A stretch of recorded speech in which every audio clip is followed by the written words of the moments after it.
हाँ जी। सत श्री अकाल, नमस्कार। मैं हूँ C Ashish Jindal. Welcome to Avizo tutorials. क्या हाल चाल है सर? All well?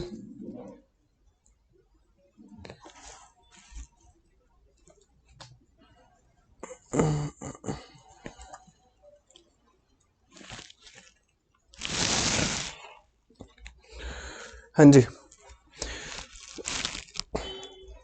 सारे स्टूडेंट्स जो है वो रिवीजन वगैरह टाइम से कर रहे हैं ना? साथ के साथ रिवीजन आई एम एक्सपेक्टिंग। बहुत बारी बोल चुका हूँ कि सर साथ के साथ रिवीजन इज़ वेरी इंपॉर्टेंट।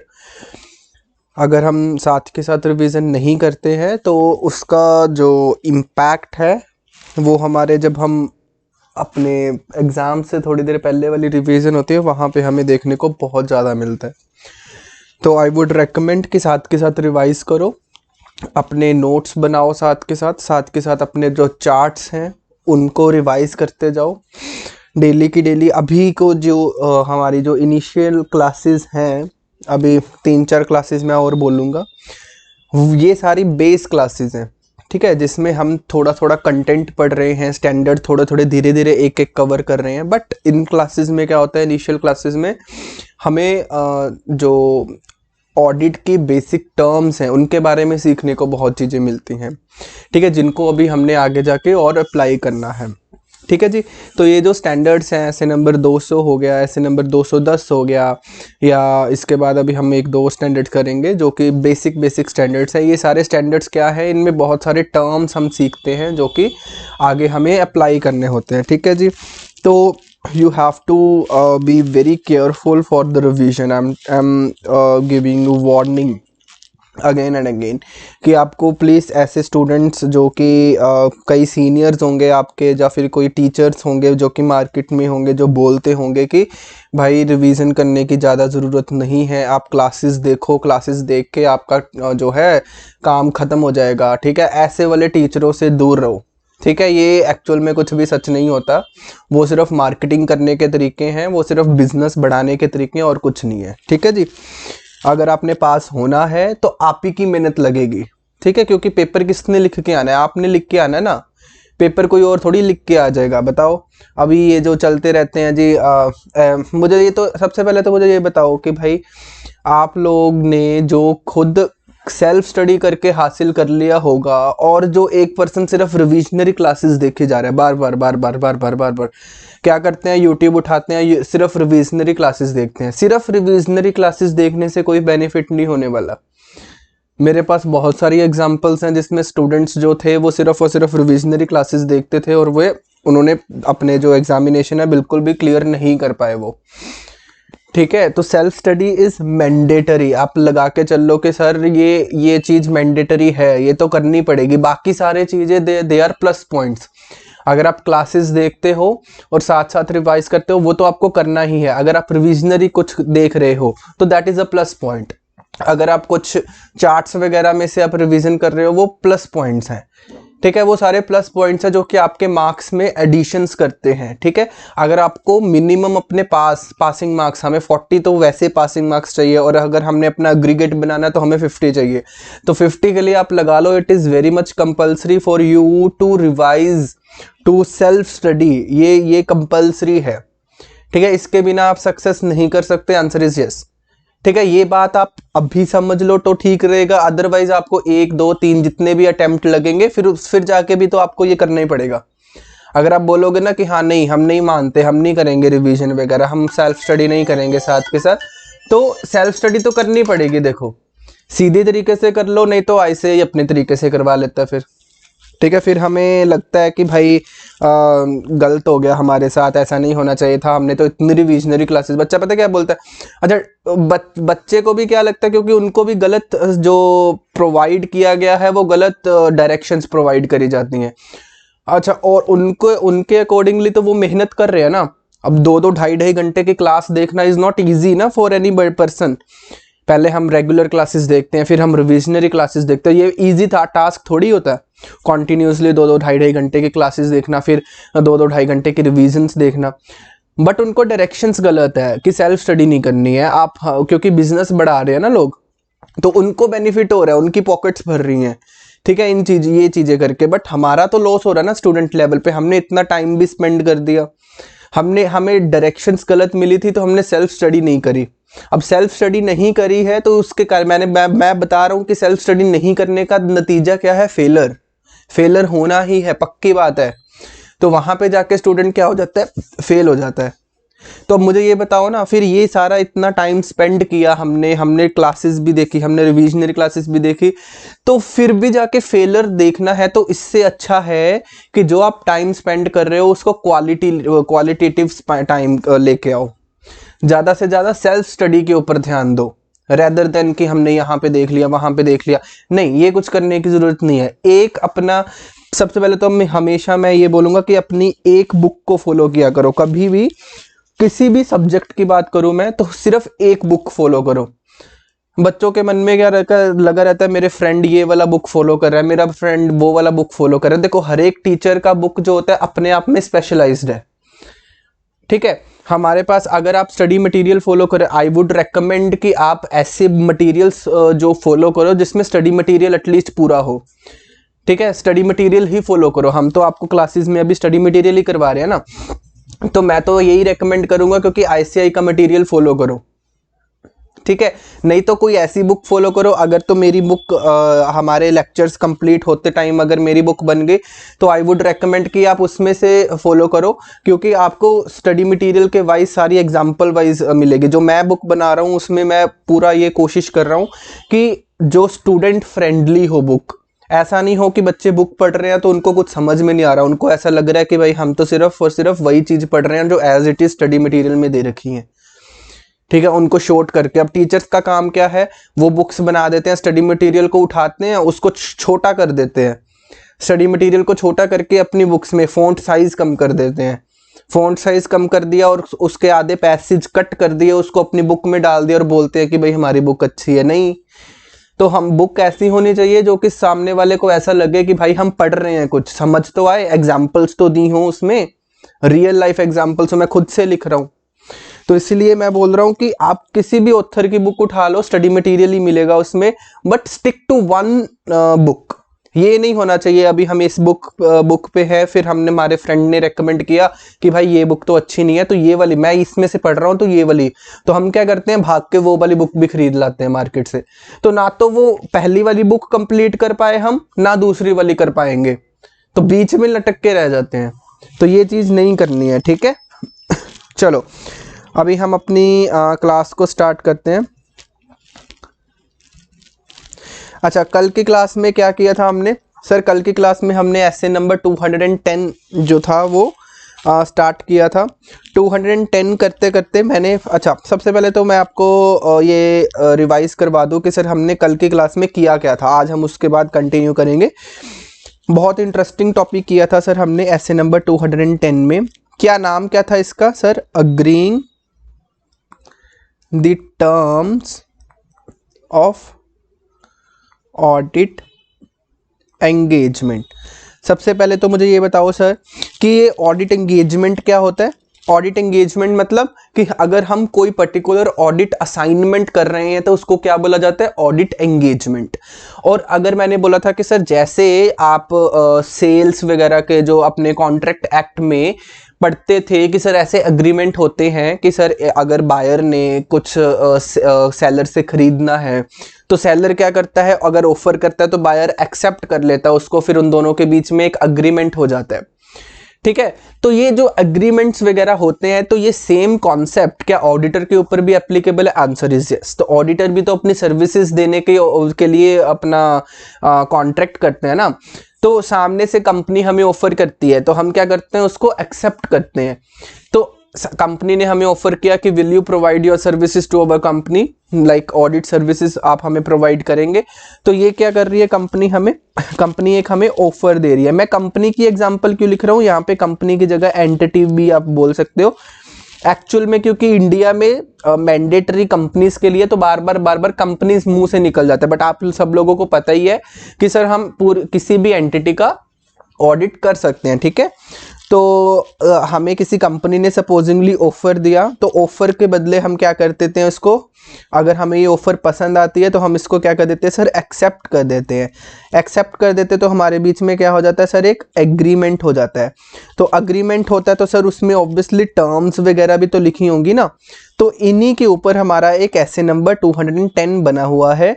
इसको क्या बोलते हैं, इस एग्रीमेंट को क्या बोला जाता है, इसको बोला जाता है एंगेजमेंट लेटर। ये मैंने आपको कल भी बताया था।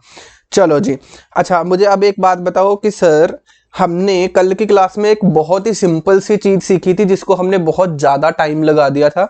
चलो आज उसको 5 मिनट में रिवाइज करके खत्म करते हैं। देखो मैंने आपको क्या बताया था कि जब भी कभी भी अच्छा मुझे ये बताओ ना, कोई और प्रोफेशन में चले जाओ, सपोजिंगली हम ऑडिटर नहीं है, ऑडिटर की बात नहीं करते 2 मिनट, अगर आप सपोजिंगली कोई बिजनेसमैन हो, सपोजिंगली आप बिजनेसमैन हो, आपका किसका काम है, आपका काम है कंप्यूटर्स का, कंप्यूटर्स सेल करते हो आप, ठीक है, कंप्यूटर्स या लैपटॉप वगैरह सेल करते हो, और सपोजिंगली किसी कंपनी ने आपके साथ कोई कॉन्ट्रैक्ट किया, तो सर इन दोनों के बीच में कॉन्ट्रैक्ट होगा, तो ये दोनों पर्सन देखेंगे ना इंडिविजुअली कि क्या हमने ये कॉन्ट्रैक्ट करना है या नहीं करना है। बट हमारे केस में मैं ये क्यों बता रहा हूं, मैं सिर्फ ऐसे नंबर 210 की इंपॉर्टेंस बता रहा हूं। हमारे केस में ऑडिटर और यहाँ पे कंपनी अगर है, तो इन दोनों के बीच में जब भी कोई कॉन्ट्रैक्ट होता है तो बीच में आईसीआई आ जाता है। आईसीआई क्यों आ जाता है, अब आईसीएआई क्योंकि ये आईसीआई का रोल क्यों है, इसने आईसीआई ने 210 बना दिया जो कि यहाँ पे टांग अड़ाएगा जब हम कॉन्ट्रैक्ट कर रहे हैं। क्यों अड़ाएगा, क्योंकि आईसीआई, हम ऑडिटर जो है हम आईसीआई के क्या हैं, मेंबर हैं। हम किसको रिप्रेजेंट कर रहे हैं, मैंने आपको ऐसे नंबर 210 में भी 200 में भी बताया था कि सर हर एक सीए, हर एक चार्टर्ड अकाउंटेंट किसको रिप्रेजेंट करता है, आईसीएआई को। तो आईसीएआई की इमेज को रिप्रेजेंट कौन कर रहे हैं, चार्टर्ड अकाउंटेंट्स।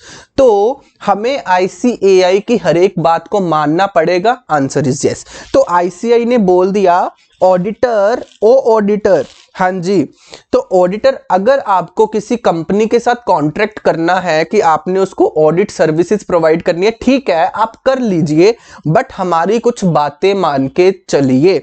मतलब हमने बोला कौन सी बातें, तो आईसीआई ने बोला ठीक है, सबसे पहले तो हम आपको कुछ प्री कंडीशंस दे देते हैं। मतलब प्री कंडीशंस का क्या मतलब हुआ कि प्री का मतलब क्या होता है, प्री का मतलब अगर आप सब लोगों को पता होगा ऑब्वियसली, प्री और पोस्ट का मतलब तो पता ही होगा ना। प्री मतलब कुछ भी करने से पहले वाली कंडीशंस, मतलब अभी आप अग्रीमेंट भी नहीं किया, अभी हमने अग्रीमेंट भी नहीं किया, उससे पहले, मतलब ऑडिटर जब जैसे ही आपके पास ऑफर आ गया, आप अभी अग्रीमेंट नहीं करोगे, अग्रीमेंट करने से पहले 2 कंडीशंस को पहले आप सेटिस्फाई करोगे। तो ऑब्वियसली ये अगर कंडीशन सेटिस्फाई नहीं होती है, इसीलिए तो इनको प्री कंडीशंस बोला गया, इसलिए हमें एक बाउंड्री दे दी गई आईसीआई की तरफ से, एक बाउंडेशन लगा दी कि भाई अगर ये 2 प्री कंडीशन सेटिस्फाई नहीं होती हैं तो आप अपना जो ऑडिट सर्विसेज के लिए कॉन्ट्रैक्ट करने जा रहे थे आप वो नहीं करोगे। इसका मतलब हमारे ऊपर एक रेस्ट्रिक्शन लगा दी कि अगर हमने कल को किसी के साथ कॉन्ट्रैक्ट में आना है कि हम, ये देखो ये कितना इंपॉर्टेंट है, प्रैक्टिकली कितना इंपॉर्टेंट है। कल को हम ऑब्वियसली आप लोग जब चार्टर्ड अकाउंटेंट बन जाओगे तो कोई बहुत सारे स्टूडेंट्स होंगे जो कि प्रैक्टिसिंग में जाएंगे, या प्रैक्टिसिंग में जब जाएंगे तो वो ऑब्वियसली एक्चुअल में कॉन्ट्रैक्ट करेंगे ना। तो जब ये कॉन्ट्रैक्ट करेंगे तो उनको ये पता होना चाहिए कि सर हम कॉन्ट्रैक्ट तभी कर सकते हैं, नहीं तो आईसीआई आपके ऊपर एक्शन ले लेगी। तो आप कॉन्ट्रैक्ट तभी कर सकते हो जब ये 2 कंडीशन सेटिस्फाई होते। चलो अब मुझे ये बता दो पहली कंडीशन क्या थी। तो सर पहली कंडीशन, प्री कंडीशन ये थी कि हमने ये देखना है कि वेदर एफआरएफ का मतलब क्या होता है, फाइनेंशियल रिपोर्टिंग फ्रेमवर्क, जो फाइनेंशियल रिपोर्टिंग फ्रेमवर्क मैनेजमेंट ने यूज करे हैं फाइनेंशियल स्टेटमेंट्स बनाते टाइम, क्या वो फाइनेंशियल रिपोर्टिंग फ्रेमवर्क हमारे लिए एक्सेप्टेबल है। whether that financial reporting framework which have been used by the management in the preparation of financial statements, whether those financial reporting frameworks are acceptable to us or not। तो सबसे पहले तो आपने question का answer ये देना, ये हमारी प्री कंडीशन है, मतलब अगर तो ये एक्सेप्टेबल है यस, और अगर ये एक्सेप्टेबल नहीं है तो हम क्या करेंगे ये हमें देखना है। अगर तो ये एक्सेप्टेबल है तो हमारी प्री कंडीशन सेटिस्फाई हो जाएगी, अगर ये नहीं है तो हमारी प्री कंडीशन सेटिस्फाई नहीं होगी। ठीक है, तो ये हमारी पहली कंडीशन थी। अच्छा, दूसरी कंडीशन क्या थी? दूसरी कंडीशन थी कि सर आईसीआई हमें क्या बोलता है, आप देखो आईसीआई क्या बोल रहा है कि आप लोगों को ये पता होगा कि सर जो कंपनीज हैं, मैनेजमेंट है, अब उनकी जिम्मेवारी है फाइनेंशियल स्टेटमेंट्स को बनाना। मैंने आपको कल वीडियो भी दिखाई थी कि उनको डर है, आईसीआई वालों को डर है कि एक्चुअल में ऐसा ना हो जाए। तो क्या डर है कि अगर सपोजिंगली चार्टर्ड अकाउंटेंट ने एग्रीमेंट कर लिया और वो वहां पे जाए और मैनेजमेंट बोले कि सर हमारी तो ड्यूटी नहीं है, हमारी तो रिस्पॉन्सिबिलिटी नहीं है फाइनेंशियल स्टेटमेंट्स प्रिपेयर करने के, आप खुद ही बना लो। तो ये तो अब एग्रीमेंट होने के बाद हमें ऐसा कुछ बता रहे हैं वो, तो इसलिए हमें आईसीआई कहता है कि आप एग्रीमेंट से पहले ही एक एक्नॉलेजमेंट लेके रख लो। क्या लेके रख लो? एक्नॉलेजमेंट। तो हमने एक एक्नॉलेजमेंट लेनी है किस बात की? कि जो चीजें ऑलरेडी कहीं ना कहीं किसी कानून में, और मैंने आपको एग्जांपल में बता दिया था कि सर कंपनीज एक्ट में लिखा गया है ये, कि किसी कानून में ये ऑलरेडी लिखा गया है कि ये हमारी रिस्पॉन्सिबिलिटी नहीं है, ऑडिटर की रिस्पॉन्सिबिलिटी नहीं है, ये मैनेजमेंट की रिस्पॉन्सिबिलिटी है फाइनेंशियल स्टेटमेंट्स को प्रिपेयर करना या फिर इंटरनल कंट्रोल्स को लगाना। एंड और क्या क्या रिस्पॉन्सिबिलिटी है? मैनेजमेंट की रिस्पॉन्सिबिलिटी है कि हमें जो इंफॉर्मेशन है, कोई भी इंफॉर्मेशन जो ऑडिटर मांगता है वो सारी इंफॉर्मेशन हमें प्रोवाइड करना। अगर कोई ऑडिटर एडिशनल इंफॉर्मेशन मांगता है तो वो इंफॉर्मेशन भी हमें प्रोवाइड करना। हमें ऑडिटर को अनरिस्ट्रिक्टेड एक्सेस देना किसी भी एम्प्लॉय को के ऊपर। तो हमें एक्नॉलेजमेंट लेनी है कि मैनेजमेंट की रिस्पॉन्सिबिलिटी है किस चीज की? फाइनेंशियल स्टेटमेंट्स प्रिपेयर करने की। मैनेजमेंट की रिस्पॉन्सिबिलिटी है इंटरनल कंट्रोल्स को लेके। मैनेजमेंट की रिस्पॉन्सिबिलिटी है कि वो हमें प्रोवाइड करेगा क्या? इंफॉर्मेशन। वो हमें प्रोवाइड करेगा क्या? Any additional information. वो हमें प्रोवाइड करेगा क्या? Unrestricted access to any employee of the organization। ठीक है जी, तो ये चीजें हमने बोला था कि आप पहले, क्योंकि ये सारी चीजें कहां पे लिखी गई हैं, ये सारी चीजें ना ऑलरेडी मैनेजमेंट की रिस्पॉन्सिबिलिटी डाली हुई है कंपनीज एक्ट 2013 ने। ठीक है, बट हमने क्या करना है, हमारा ऐसे फिर भी हमारे ऊपर एक, क्योंकि ऐसे मैनेजमेंट के ऊपर तो कोई रिस्पॉन्सिबिलिटी डाल ही नहीं सकता ना, मैनेजमेंट एसेस की इतनी औकात नहीं है, एसेस हमारे ऊपर रिस्पॉन्सिबिलिटी डाल सकते हैं। तो एसेस ने हमारे ऊपर एक रिस्पॉन्सिबिलिटी डाल दी कि आप एक काम करो, आप अग्रीमेंट में तभी आना जब मैनेजमेंट आपको एक्नॉलेजमेंट पहले लिख के दे दे कि भाई ठीक है, हम मानते हैं कि ये हमारी रिस्पॉन्सिबिलिटी है, हम मानते हैं ये हमारी रिस्पॉन्सिबिलिटी है। तो अभी आप मुझे एक बात बताओ कि कल को अगर आप लोग जब आप चार्टर्ड अकाउंटेंट बन जाओगे और आपने किसी कंपनी का ऑडिट करने जाना है, तो आप मुझे ये बताओ, आप सबसे पहले ये दो काम करोगे कि नहीं करोगे? Answer is yes. उसके बिना आप एग्रीमेंट में नहीं आओगे। कौन कौन से दो काम करोगे? पहला काम आप ये देखोगे कि एफआरएफ एक्सेप्टेबल है या नहीं है, और दूसरी एक एक्नॉलेजमेंट लोगे मैनेजमेंट से। फिर आप अपना जो है जो एंगेजमेंट है उसको आप कंटिन्यू करोगे, एंगेजमेंट लेटर वगैरह जो आपकी अग्रीमेंट्स वगैरह हैं उसको बनाओगे। ठीक है, चलो अब एक नई बात सीखते हैं। क्या है? मुझे एक बात बताओ कई बार ऐसा होता है कि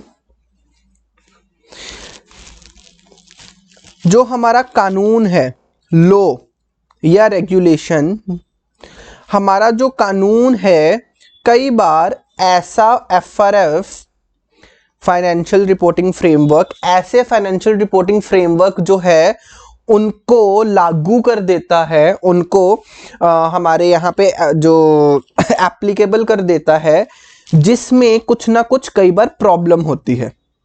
आप लोगों को बहुत बार पता होगा ये ऐसा होता है, आंसर इज यस। तो सपोजिंगली ऐसा हुआ कि एग्जांपल देता हूं मैं आपको, कंपनीज के ऊपर सपोजिंगली कोई एक नया इंड एएस बना दिया, सपोजिंगली एक इंड एएस आ गया, कोई भी नंबर लिख लो आप, और ये इंड एएस हर एक कंपनी के ऊपर इन्होंने एप्लीकेबल कर दिया, हमारे कानून ने मैंडेटरी कर दिया कि हर एक कंपनीज को ये इंड एएस 1 अप्रैल 2019 से अपनी जो फाइनेंशियल स्टेटमेंट्स बनाएंगे उन फाइनेंशियल स्टेटमेंट्स में ये इंड एएस को अप्लाई करना है। मतलब अभी जो कंपनीज की फाइनेंशियल स्टेटमेंट्स बनेंगी उसमें ये इंड एएस जो भी है, कोई भी इंड एएस एक्स ले लो, इंड एएस एक्स को हमें क्या करना पड़ेगा, अप्लाई करना पड़ेगा ऑब्वियसली। तो मैनेजमेंट क्या करेगी, मैनेजमेंट जो अपने ये 1/4/19 से लेके 31/3/2020 के अकाउंट्स होंगे उसमें ये पर्टिकुलर इंड एएस जो एक्स है, इंड एएस एक्स, इसको अप्लाई करेगी। आंसर इज यस, इनको करना पड़ेगा क्योंकि इनके लिए मैंडेटरी है। अब सपोजिंगली इस इंड एएस में, इंड एएस एक्स में there is a problem. Problem क्या है, इस इंड एएस में कोई प्रॉब्लम है कि ये इंड एएस जो इंड एएस से जो फाइनेंशियल स्टेटमेंट्स बनेंगी, मतलब इस इंड एएस से जो फाइनेंशियल स्टेटमेंट में इंपैक्ट आएगा उसमें हमें लगता है कि वो इंपैक्ट रेलेवेंट नहीं है, रेलेवेंट नहीं है या फिर वो अंडरस्टैंडेबल नहीं है। मतलब वो चीज क्या है, ये चीज कंफ्यूजिंग है, मतलब ये चीज खराब है, गलत है। तो सपोजिंगली ऐसी कोई चीज होती है, मार्केट में ऐसा होता है, जनरली कई बार हो जाता है। तो ऑब्वियसली अगर ये चीज हमारे लिए रेलेवेंट या अंडरस्टैंड नहीं है तो हम बोलेंगे, अब ऑडिटर के लिए सबसे पहला काम क्या था, ऑडिटर के लिए सबसे पहला काम था कि ये देखना कि फाइनेंशियल रिपोर्टिंग फ्रेमवर्क एक्सेप्टेबल है या नहीं है। अच्छा, मैं आपको एक चीज पढ़ाता हूं, आप लोग कैसे पता कर सकोगे कि कोई particular financial reporting framework acceptable है या नहीं, यस और नो। चलो, मैंने कल आपको कुछ फैक्टर्स दिखाए थे, वो फैक्टर्स क्या थे, वो फैक्टर्स ये बोलते थे कि जैसे नेचर ऑफ एंटिटी देख लो, जैसे मैंने बोला था ना बैंकिंग के लिए ये कानून है, ठीक है, और या फिर आप नेचर ऑफ फाइनेंशियल स्टेटमेंट्स देख लो, या फिर आप पर्पस ऑफ फाइनेंशियल स्टेटमेंट्स देख लो। वो तो फैक्टर्स हैं। फैक्टर्स का मतलब है कि वो हमें इंपैक्ट डालते हैं ये डिसाइड करने के लिए कि कौन कौन से फाइनेंशियल रिपोर्टिंग फ्रेमवर्क हमारे यहाँ पे एप्लीकेबल होंगे। अच्छा, अब मुझे ये बताओ, यहाँ पे एक्सेप्टेबल के लिए एक और चीज बता रखी है हमारे जो स्टैंडर्ड ने, वो क्या है, हमारा स्टैंडर्ड आपको ये वैसे इतना जानने की जरूरत नहीं है, बट मैं आपको क्योंकि एक पॉइंट समझाना है तो उसके लिए आपको ये चीज बतानी पड़ेगी। हमारे स्टैंडर्ड एसए नंबर 210 ने क्या किया हुआ है, एक एनेक्जर बनाया हुआ है, एनेक्जर नंबर 2, मैं आपको दिखाई देता हूं।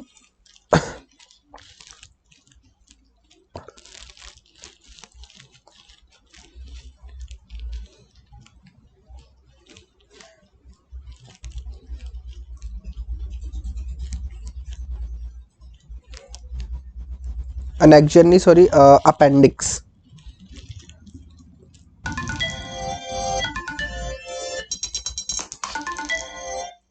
देखो जरा अपेंडिक्स नंबर 2 देखेंगे, ये हमें कुछ ज्यादा डिटेल में नहीं करना है, बट इसमें क्या लिखा गया है कि कैसे आप पता लगाओगे।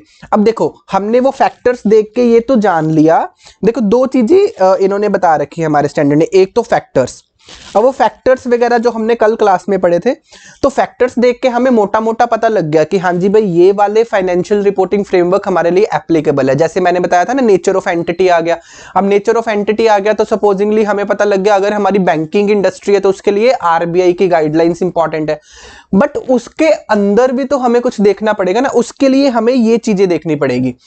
तो हमें क्या बोलता है अपेंडिक्स नंबर 2, क्या बोलता है कि अगर आपको ये पता लगाना है कि जो आपके फाइनेंशियल रिपोर्टिंग फ्रेमवर्क है, जो फाइनेंशियल रिपोर्टिंग फ्रेमवर्क है वो एक्सेप्टेबल है या नहीं है, तो कहते ये पता है अपेंडिक्स 2 कहता है कि जो आपके एक्सेप्टेबल फाइनेंशियल रिपोर्टिंग फ्रेमवर्क होते हैं ना, उसमें कुछ करेक्टर्स होते हैं, करेक्टर्स मतलब करेक्टरिस्टिक्स होते हैं जो कि एट्रीब्यूट्स बोला गया इन्होंने, कहते हैं कि हमारे फाइनेंशियल रिपोर्टिंग फ्रेमवर्क जो एक्सेप्टेबल होंगे उसमें कुछ एट्रीब्यूट्स होंगे। कौन कौन से एट्रीब्यूट्स होंगे, कहते हैं रेलेवेंस, जैसे कि कंप्लीटनेस, जैसे कि रिलायबिलिटी, जैसे कि चल भाई नीचे हो, न्यूट्रलिटी और या फिर अंडरस्टैंडेबिलिटी।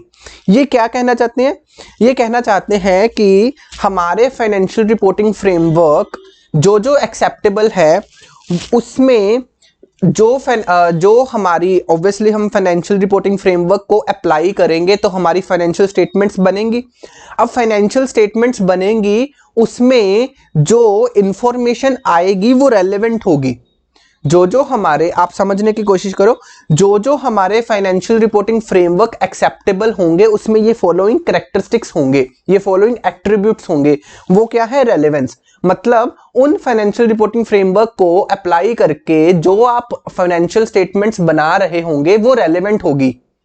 मतलब अगर मार्केट में कोई ऐसा एफआरएफ है, मतलब कोई ऐसा अकाउंटिंग स्टैंडर्ड है, अब हम अकाउंटिंग स्टैंडर्ड की एग्जांपल लेके चलते हैं, अगर कोई ऐसा अकाउंटिंग स्टैंडर्ड है जो अप्लाई करके हमें इंफॉर्मेशन जो मिल रही है वो ऐसी है जो कि रेलेवेंट नहीं है, तो हम बोलेंगे कि हमारा जो फाइनेंशियल रिपोर्टिंग फ्रेमवर्क है वो एक्सेप्टेबल नहीं है।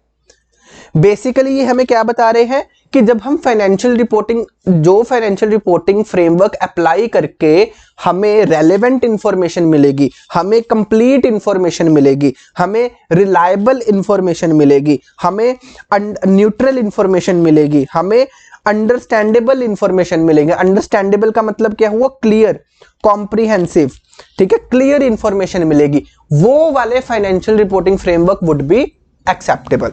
चलो मैं आपको बता देता हूं क्या बोल रहे हैं दोबारा से। हमें क्या बोला जा रहा है? हमें यह बोला जा रहा है कि अपेंडिक्स 2 क्या बोलता है? अपेंडिक्स 2 कहता है कि financial reporting framework would be acceptable, would be called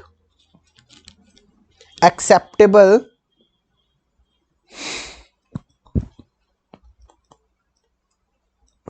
if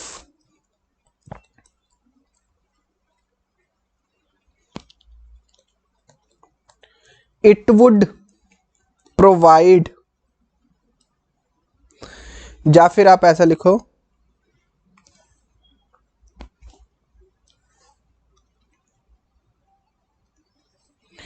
if after applying these FRF we will get, कौन कौन सी इंफॉर्मेशन हमें मिलेगी?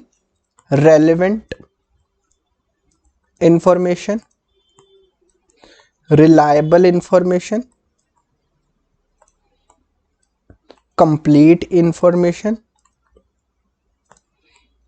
न्यूट्रल इंफॉर्मेशन, या फिर हम बोल सकते हैं अंडरस्टैंडेबल। क्या बोल रहे हैं ये बोल रहे हैं कि सर जो फाइनेंशियल, हम तभी देखो मैं बोल रहा हूं कि सर अकाउंटिंग स्टैंडर्ड की बात करते हैं। सपोजिंगली अकाउंटिंग स्टैंडर्ड हमने लगाया, हमने AS2 लगाया। AS2 किस चीज का है? इन्वेंट्री का। अब इन्वेंट्री की वैल्यूएशन कैसे करी जाएगी ये हमें AS2 बताता है। अब हमने वो AS2 लगाएंगे तो हमारी फाइनेंशियल स्टेटमेंट्स में उस AS2 का इंपैक्ट आएगा ना? हाँ जी सर, क्योंकि ये हमें क्या बताता है कि क्लोजिंग स्टॉक को आप कैसे वैल्यू करोगे। तो हमारी क्लोजिंग स्टॉक की मतलब जो हमारा P&L होगा उसमें जो क्लोजिंग स्टॉक आएगा उसकी जो वैल्यू होगी वो वैल्यू किसने बताई? वो AS2 ने बताई। तो अगर ये वैल्यू रेलेवेंट है, अगर ये वैल्यू रिलायबल है, अगर ये वैल्यू कंप्लीट है, अगर ये वैल्यू न्यूट्रल है, अगर ये वैल्यू अंडरस्टैंडेबल है, देन हम बोलेंगे कि भाई ये वैल्यू कहां से आ रही है? ये वैल्यू आ रही है AS2 अप्लाई करके। तो हम बोलेंगे कि भाई अब ये AS2 आप वैलिड हो, आप एक्सेप्टेबल हो। तो अब मुझे ये बताओ, मैं बोल रहा हूं कि सर मार्केट में कोई ऐसा स्टैंडर्ड आ गया जो अप्लाई करके हमें जो इंफॉर्मेशन मिल रही है ना उसमें ये एट्रीब्यूट्स नहीं है, ये हमें पता लग गया ये एट्रीब्यूट्स नहीं है। तो बट वो क्या हो गया? बट वो स्टैंडर्ड लॉ ने क्या कर दिया हुआ है, कंपलसरी कर दिया, मतलब कंपनीज को तो अप्लाई करना ही पड़ेगा ना, चाहे उसमें एट्रीब्यूट है चाहे वो नहीं है। तो हमारे लिए वो स्टैंडर्ड क्या हो गया, हमारे लिए वो स्टैंडर्ड, अकाउंटिंग स्टैंडर्ड क्या हो गया, अनएक्सेप्टेबल। बट कंपनीज के लिए तो वो मैंडेटरी है ना, मैंडेटरी है, उनको तो सर वो अप्लाई करना ही पड़ेगा ना, क्योंकि लॉ एंड रेगुलेशंस ने बोल दिया कि आपको 1/4/19 से ये वाला पर्टिकुलर इंड एएस जो है वो लगाना पड़ेगा, जो मैं एग्जांपल ले रहा था आपको। ठीक है, अब इस केस में हम क्या करेंगे, अब मुझे ये बताओ ना, अगर तो सारी कंपनीज के ऊपर ये स्टैंडर्ड कंपलसरी है, ठीक है, तो हर एक ऑडिटर उसको मना कर देगा, फिर तो ऐसा तो, क्योंकि कानून ने बोल दिया ना, कानून ने जब कंपलसरी कर दिया तो उनको तो वो इंड एएस लगाना पड़ेगा ना। बट क्योंकि वो इंड एएस ये वाले पर्टिकुलर एट्रीब्यूट्स फॉलो नहीं कर रहा, सपोजिंगली उस इंड एएस लगाने से जो हमें इंफॉर्मेशन मिल रही है फाइनेंशियल स्टेटमेंट में वो अंडरस्टैंडेबल नहीं है या फिर वो रिलायबल नहीं है, सपोजिंगली ऐसा केस है, बट फिर भी कंपनीज को तो वो लगाना पड़ेगा ना। अब इस केस में फिर हर एक सीए अगर, क्योंकि ये प्री कंडीशन है कि हमने, अगर हमारे लिए एफआरएफ एक्सेप्टेबल नहीं है तो हम उस ऑडिट को एक्सेप्ट नहीं करेंगे, तो ऐसे तो फिर हर एक चार्टर्ड अकाउंटेंट मना कर देगा ना कि भाई क्योंकि हमारी प्री कंडीशन सेटिस्फाई नहीं हुए हमने आपका ऑडिट नहीं करना। अब कंपनीज तो फंस गई, देखो कंपनी फंस गई ना। अब एक तरफ वो अगर ये इंड एएस को ना लगाए तो वो इसका मतलब उन्होंने अपनी सरकार की बात नहीं मानी, तो सरकार ने तो कंपलसरी कर दिया था, और दूसरी तरफ उनका ऑडिट नहीं हो पा रहा क्योंकि हमारी प्री कंडीशंस खराब हो रही हैं। तो इसीलिए हमारे आईसीएआई ने क्या बोला, ऐसे नंबर 210 में उन्होंने एक पैराग्राफ नंबर 19 बनाया। अब 19 में उन्होंने यही बात लिखी, कहते कई बार ऐसा हो सकता है, सम सर्कमस्टांसेस ऐसे हो कि जो लॉ एंड रेगुलेशंस हैं, लॉ एंड रेगुलेशंस हैं, ये कई बार ऐसे एफआरएफ को नोटिफाई कर देते हैं, ऐसे एफआरएफ को जो है लागू कर देते हैं जो कि ऑडिटर के लिए अनएक्सेप्टेबल हों। ठीक है, मैं आपको इसकी प्रैक्टिकल एग्जांपल भी देता हूं। ठीक है, अनएक्सेप्टेबल का क्या मतलब हुआ कि जा तो वो फैक्टर्स जो हमने कल पढ़े थे उसमें कोई प्रॉब्लम है, या फिर जो भी हमने आज अपेंडिक्स 2 के एट्रीब्यूट्स पढ़े हैं उनमें प्रॉब्लम है, कि सपोजिंगली सर वो उससे जो इंफॉर्मेशन मिल रही है हमें, जो फाइनेंशियल स्टेटमेंट्स में उससे इंफॉर्मेशन मिल रही है वो रेलेवेंट नहीं है, वो रिलायबल नहीं है, वो अंडरस्टैंडेबल नहीं है, वो न्यूट्रल नहीं है। ठीक है, तो ऐसा कुछ हो रहा है, तो उस केस में हम क्या करेंगे, उस केस में हमारा आईसीआई कहता है कि आप लोग एक्सेप्ट कर लो, आप लोग ऑडिट को एक्सेप्ट कर लो, मतलब आप ऑडिट हमने पहले तो कल ये पढ़ा था ना कि ये आपकी प्री कंडीशन सेटिस्फाई नहीं हुई तो आप ऑडिट एंगेजमेंट को एक्सेप्ट नहीं करोगे, आप कंटिन्यू नहीं करोगे। तो हमें यहाँ पे आईसीआई बोलता है कि अगर ये केस है कि भाई लॉ ने मैंडेटरी कर दिया कि आपको ये कानून लगाना पड़ेगा, तो आप एक्सेप्ट कर लो कुछ कंडीशन आप फुलफिल करके। क्या कंडीशन है वो बोलते हैं, आइए चलो मैं आपको उसमें से पढ़ा देता हूं। अभी हमने कल 19th नंबर पॉइंट जो था वो बुक में से रीड किया था, बट हमने समझा नहीं था, वो मैं आपको समझा रहा हूं। देखो उस पर मैंने बोला था ना कल की टाइम लग जाएगा अच्छे से समझना है, तो आज देखो 19th पॉइंट पे आते हैं। कोई नहीं बताएगा आपको ये चीजें, किसी से पूछ के देखना, अगर आपका कोई फ्रेंड होगा ना जो हमसे कोचिंग नहीं ले रहा, उससे ये पॉइंट पूछ के देखना, उसको ये मत बताना कि ये कहाँ पे लिखा है, उसको बस ये पूछना कि अगर, सबसे पहले तो उसको यही नहीं पता होगा कि सर ऐसे प्री कंडीशंस भी होती हैं कोई, क्योंकि उन्होंने तो चार्ट से पढ़ा होगा ना, तो उनसे पूछना सबसे पहले तो भाई प्री कंडीशंस क्या होती हैं ऑडिट की, अगर आपने ऑडिट एंगेजमेंट को एक्सेप्ट करना है तो प्री कंडीशंस क्या है। अगर उसने वो बता दिया फिर उसके सामने ये क्वेश्चन रखना कि कई बार ऐसा होता है कि कानून ने कंपलसरी कर दिया कि आपको ये फाइनेंशियल रिपोर्टिंग फ्रेमवर्क कंपनीज को अप्लाई करना ही पड़ेगा, तो उस, और वो अनएक्सेप्टेबल है ऑडिटर के लिए, तो उस केस में ऑडिटर क्या करेगा देखना, वो बोलेगा मुझे नहीं पता भाई, मेरा तो दिमाग घूम गया। देखो उस स्टूडेंट का कोई दोष नहीं होगा बेचारे का, अब ये दोष है टीचर का जिसने उसको समझाया नहीं, जिससे उसने कोचिंग ली है बेचारे ने। पता मुझे, मैं इस बात के बिल्कुल वो प्रमोट नहीं करता कि आप मेरी कोचिंग लो, बिल्कुल नहीं मैं बोलता कि हाँ जैसे बाकी टीचरों को होता है ना कि हाँ ये एडवर्टीजमेंट कर दो। मुझे होता है कि एटलीस्ट आप जिस टीचर से भी कोचिंग लें वो आपको गाइडेंस तो सही प्रोवाइड करे ना। ऐसा ना हो कि वो आपको गलत पाथ पे ले जाए। अब देखो मुझे ये बताओ, ये चीजें आपको कहीं किसी ने बतानी नहीं थी। अब फिर मुझे बहुत ज्यादा इरिटेशन होती है कि भाई आप लोग पैसे भी ले रहे हो, आप बच्चों से फीस भी ले रहे हो, ठीक है, बच्चा आपके ऊपर भरोसा करके आ रहा है, फिर भी आप उसको पूरी बातें नहीं बता रहे। ठीक है, चलो वो अपना धंधा चलाते हैं, उनको ये है कि भाई बच्चों को ये ना लगे कि भाई ऑडिट टफ है, तो वो आधी बातें छुपा लेते हैं, आधी बातें क्योंकि उनको खुद को समझ में नहीं आती। चलो छोड़ो सर, छोड़ो, ज्यादा गुस्सा नहीं करते। गुस्सा आता है बेटा, हमने ये चीजें सही हैं, मैंने अपने टाइम पे ये चीजें सही हैं, हमें कोई ट्रू गाइड करने वाला नहीं था। चलिए जी, क्या लिखा गया है 19th नंबर पॉइंट पे, ये देखेंगे। If the auditor has determined, देखो, that the financial reporting framework prescribe करे गए हैं कानून के द्वारा, मतलब ये मैंडेटरी हैं, वुड बी अनएक्सेप्टेबल, बट ये हमारे लिए अनएक्सेप्टेबल है। यहां पे आप लिख लो, यहां पे आप क्या लिख लो, जो भी मैंने आपको लिखवाया था ना अपेंडिक्स 2, वो सभी ने लिखा था ना। अब अपेंडिक्स 2 मत पढ़ने लग जाना सारा, जो मैंने शॉर्ट सा एक वर्जन लिखवाया था वही लिखना था आपको। अगर नहीं लिखा तो क्लास को रिवाइंड करके वो लिखो पहले। यहां पे लिख लो रेफर नोट ऑफ अपेंडिक्स 2, जो मैंने अभी आपको लिखवाया था। इसका मतलब क्या है कि सर कई बार ऐसा केस हो सकता है कि जो कानून ने एफआरएफ को प्रेस्क्राइब किया है वो क्या है, वो अनएक्सेप्टेबल है। अनएक्सेप्टेबल का क्या मतलब हुआ कि सर वो फाइनेंशियल रिपोर्टिंग फ्रेमवर्क को अप्लाई करने के बाद जो फाइनेंशियल स्टेटमेंट से हमें इंफॉर्मेशन मिल रही है उसमें कोई ना कोई प्रॉब्लम है। वो प्रॉब्लम क्या हो सकती है, जा तो वो रेलेवेंट नहीं है, या वो रिलायबल नहीं है, या वो अंडरस्टैंडेबल नहीं है, या फिर वो न्यूट्रल नहीं है, या फिर वो कंप्लीट नहीं है। ये 5 एट्रीब्यूट्स हमें पढ़े थे ना, तो इनमें से कोई भी प्रॉब्लम हो सकती है उनमें, ठीक है। बट अब देखो क्या लिखा गया है, बट यहां पे हम पेन चेंज कर लेते हैं,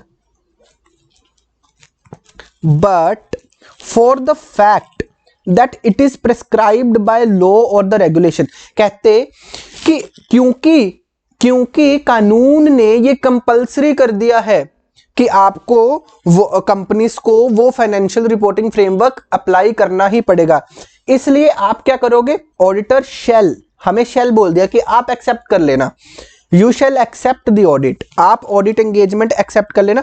देखो पहले 8th नंबर पैराग्राफ पे मैंने आपको कल बताया था ना, 8th नंबर पैराग्राफ पे तो हमें बोला गया था ना कि आप ऑडिट को एक्सेप्ट नहीं करोगे। देखो if the pre condition are not present, तो ऑडिटर को क्या बोला गया था, ऑडिटर शैल नॉट एक्सेप्ट। देखो कल हमने पढ़ा था तो यहां पे लिखा गया था ना कि ऑडिटर शैल नॉट एक्सेप्ट, कि आप एक्सेप्ट नहीं करोगे, बट देखो नीचे लिख दिया था except as provided in paragraph 19, मतलब पैराग्राफ 19 में हमने कुछ एक्सेप्शन डाल रखी है, एक्सेप्शन।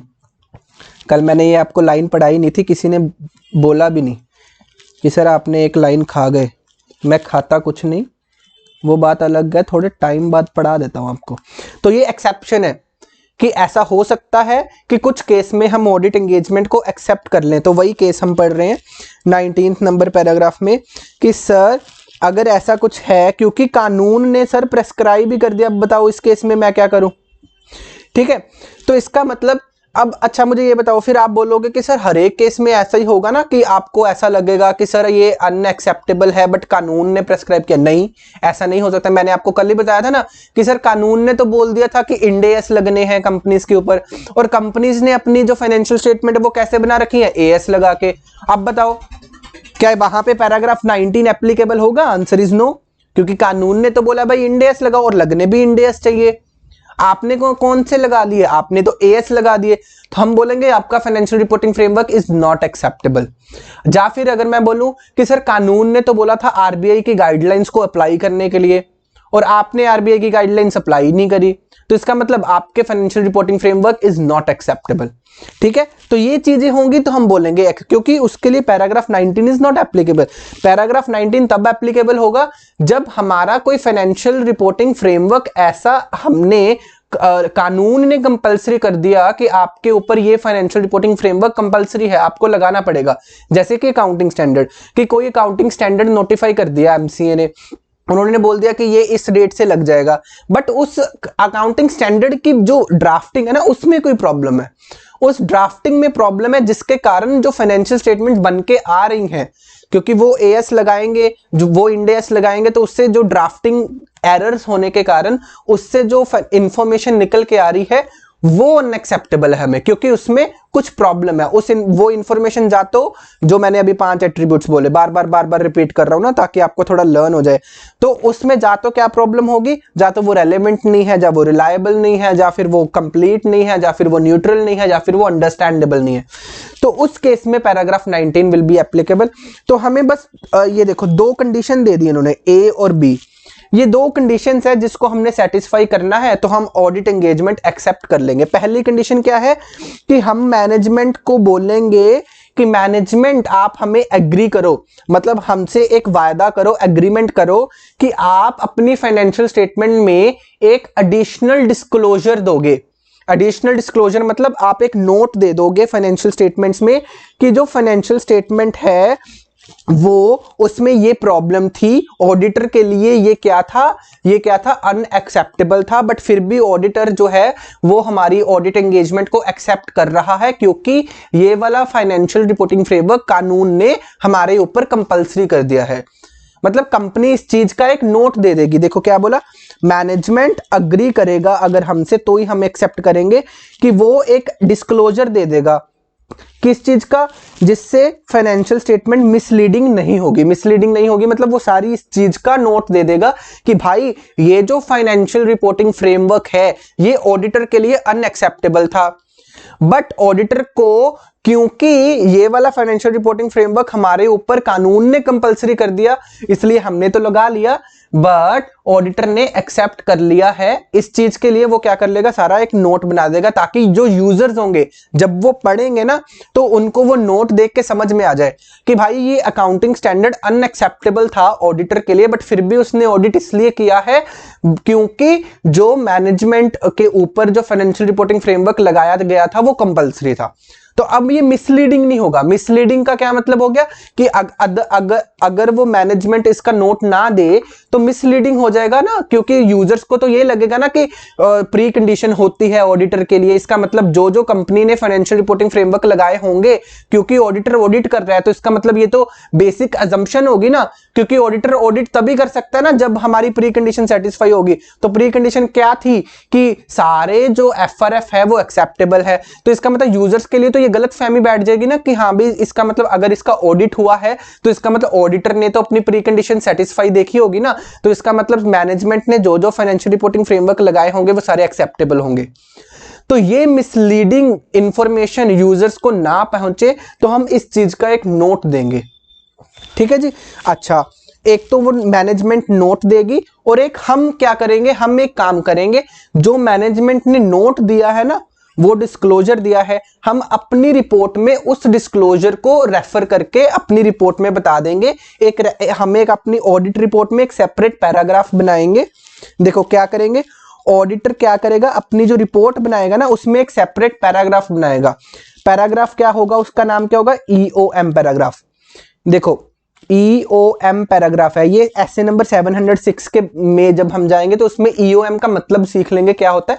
कुछ नहीं होता, बेसिकली ये एक पैराग्राफ होता है जिसमें हम जो ऑलरेडी मैनेजमेंट ने नोट्स वगैरह दिए होते हैं ना उसके लिए हम बस हाईलाइट कर देते हैं कि प्लीज रेफर ये।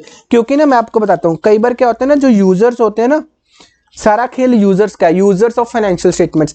अब सपोजिंगली यूजर्स जो होते हैं ना, अब आपने फाइनेंशियल स्टेटमेंट अगर एक्चुअल में देखी होगी तो आपको पता होगा कि सिर्फ फाइनेंशियल स्टेटमेंट बहुत मोटी होती है, क्योंकि उसमें बहुत सारा कुछ होता है। P&L उसके नोट्स, फिर आपके पास कैश फ्लो स्टेटमेंट उसके नोट्स, बैलेंस शीट उसके नोट्स, फिर बहुत सारी चीजें अदर बदर, मतलब डेटर्स की रिपोर्ट होती है, जो कंपनीज के डायरेक्टर्स होते हैं उनकी रिपोर्ट, मतलब हमारी फाइनेंशियल स्टेटमेंट इतनी मोटी बन जाती है। तो हर एक जो बोलते हैं कि यूजर होता है ना, वो सारी फाइनेंशियल स्टेटमेंट नहीं पढ़ता। वो क्या करता है, मेन P&L देख लेता है और बाद में क्या करता है, ऑडिटर की रिपोर्ट अच्छे से पढ़ लेता है। तो ऑडिटर की रिपोर्ट को सारे सारे जो यूजर्स है ना, वो बड़े अच्छे से पढ़ते हैं। तो हमारा ऐसे क्या बोलता है कि एक ईओएम पैराग्राफ एक इन्होंने इंट्रोड्यूस किया, थोड़ी देर पहले इंट्रोड्यूस किया था, ये पहले नहीं होता था। ईओएम पैराग्राफ का क्या मतलब है ना, सपोजिंगली अब ऑडिटर को लग रहा है कि भाई ये जो मैनेजमेंट ने नोट दिया है ना, या कोई डिस्क्लोजर दिया है, ये बहुत इंपॉर्टेंट है कि हर एक यूजर उसको पढ़े। तो हमें पता है कि सर ऑडिट जो यूजर्स है ना, वो हमारी रिपोर्ट तो पढ़ेंगे, वो फाइनेंशियल स्टेटमेंट सारी पढ़े ना पढ़े। तो हम क्या करते हैं, हमारी नोट में हाईलाइट कर देते हैं कि प्लीज आप ये वाला नोट मैंने जो फाइनेंशियल स्टेटमेंट में ऑलरेडी मैनेजमेंट ने डिस्क्लोजर दिया हुआ है उसको पढ़ लो। ठीक है, तो ईओएम पैराग्राफ का क्या मतलब, वो एम्फेसिस ऑफ मैटर। एम्फेसिस मतलब जो मैटर ऑलरेडी कहीं ना कहीं फाइनेंशियल स्टेटमेंट में है, उसके ऊपर हम एम्फेसिस दे रहे हैं, ताकि जो यूजर है वो उसको जाके पढ़ ले, जिस भी यूजर का मिस हो गया है वो उसको जाके पढ़ ले। तो अब सपोज हमने क्या किया, सबसे पहले तो हमने मैनेजमेंट को बोला, मैनेजमेंट आप क्या करो, आप फाइनेंशियल स्टेटमेंट में इस चीज का एक नोट दे दो। तो मैनेजमेंट ने क्या किया होगा, फाइनेंशियल स्टेटमेंट में कहीं ना कहीं इस चीज का नोट दे दिया। अब हम क्या करेंगे, ऑडिटर क्या करेगा अपनी रिपोर्ट में, ये ऑडिटर की रिपोर्ट है, ऑडिटर अपनी रिपोर्ट में एक ईओएम पैराग्राफ बनाएगा। ईओएम पैराग्राफ मतलब कुछ भी नहीं होता, ये सिंपल एक पैराग्राफ की हेडिंग है, हेडिंग। ईओएम पैराग्राफ बनाएगा, उसमें लिख देगा प्लीज रेफर नोट नंबर, जो भी इसका नंबर होगा, दिस इन फाइनेंशियल स्टेटमेंट्स, बस। ताकि जो यूजर्स हमारी रिपोर्ट ही पढ़ते हैं सिर्फ, वो पूरी फाइनेंशियल स्टेटमेंट नहीं पढ़ते, वो यूजर्स भी इन चीज को जाके पढ़ ले कि भाई एक नोट है जो कि आपके लिए पढ़ना जरूरी है। क्योंकि जो यूजर्स होते हैं ना बेचारे, उनको अजम्पशन हो जाती है फिर, क्योंकि ये प्री कंडीशन तो सबको पता होती है ना कि भाई ऑडिटर की ये प्री कंडीशन है कि ऑडिटर तभी एक्सेप्ट करेगा कोई भी ऑडिट जब उसके लिए जो फाइनेंशियल रिपोर्टिंग फ्रेमवर्क है उसको लगेगा कि एक्सेप्टेबल है। बट पैराग्राफ 19 अगर एप्लीकेबल हो जाता है तो हम उस केस में भी ऑडिट एंगेजमेंट को एक्सेप्ट कर लेते हैं, जब फाइनेंशियल रिपोर्टिंग फ्रेमवर्क एक्सेप्टेबल नहीं होते, मतलब अनएक्सेप्टेबल होते हैं। तो ये चीज यूजर्स को बतानी जरूरी होती है क्योंकि उनके दिमाग में कुछ मिसलीडिंग इंफॉर्मेशन ना फैल जाए। ठीक है, तो ये हमारे लिए दो कंडीशंस डाली थी बहुत छोटी सी। ये तीसरी एक और कंडीशन है अनलेस वाली, ये अभी पेंडिंग रखते हैं, ये आपको अभी समझ में नहीं आएगी, है इसमें भी कुछ नहीं है, बट ये अभी आपको समझ में नहीं आएगी क्योंकि इसमें कुछ वर्डिंग बताई गई है, presently fair, true and fair view, ये वाली चीजें, ये आपको अभी थोड़ी सी देर रुक के समझ में आएगी। इसको ऊपर आप बड़ा बड़ा पी डाल के छोड़ दीजिए। चलो अभी सम अप कर दे, सम अप। बहुत सारे स्टूडेंट्स होंगे उनको ऐसा लग रहा होगा कि सर बहुत ज़्यादा इंफॉर्मेशन इकट्ठी हो चुकी है, हमें तो मेरे हिसाब से तो मैं स्लो चल रहा हूँ, मैं तो बड़ी कोशिश करता हूँ कि आपको हर एक चीज़ क्लियर कर करके चलूँ, बट फिर भी जिन जिन लोगों को फास्ट लग रहा है मैं अभी सम अप कर देता हूँ 1-2 मिनट में, तो आपको सारा क्लियर हो जाएगा दोबारा से। मैं एक बार वो देख लूँ कि कुछ और पढ़ाना तो नहीं है इसमें। हाँ चलिए जी, सम अप करते हैं।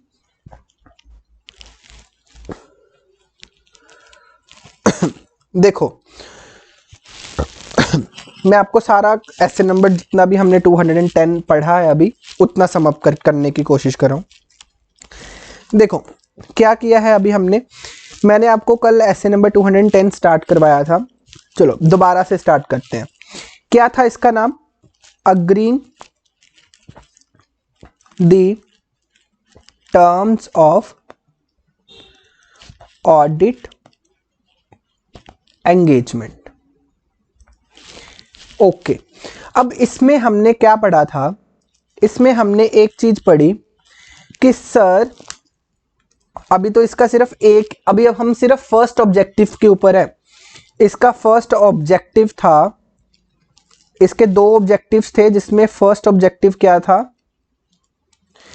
इसका फर्स्ट ऑब्जेक्टिव था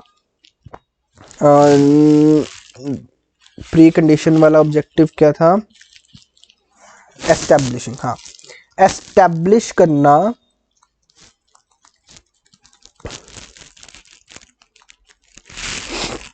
whether the preconditions are present। ठीक है, तो हमने ये कैसे किया था? तो हमने बोला था कि सर दो प्री कंडीशन, तो यहां पे रिक्वायरमेंट्स में आ जाएंगे।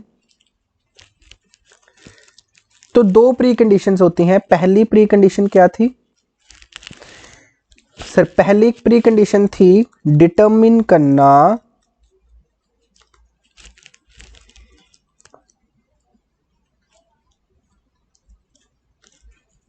whether the FRF, कौन से FRF which have been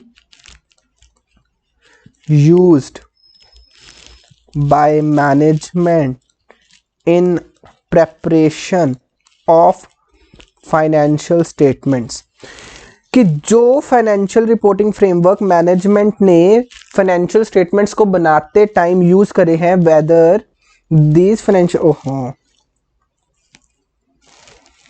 are acceptable. तो सबसे पहले हमारा काम ये है, और दूसरा काम क्या था? दूसरा काम क्या था? And to obtain an acknowledgement.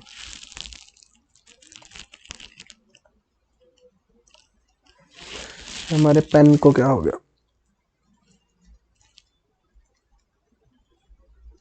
चलिए, तो एक एक्नॉलेजमेंट लेनी किससे? From management. किस किस चीज की एक्नॉलेजमेंट? ये तो सबको याद होगा ना, रिस्पॉन्सिबिलिटी वाली, कि मैनेजमेंट की रिस्पॉन्सिबिलिटी है।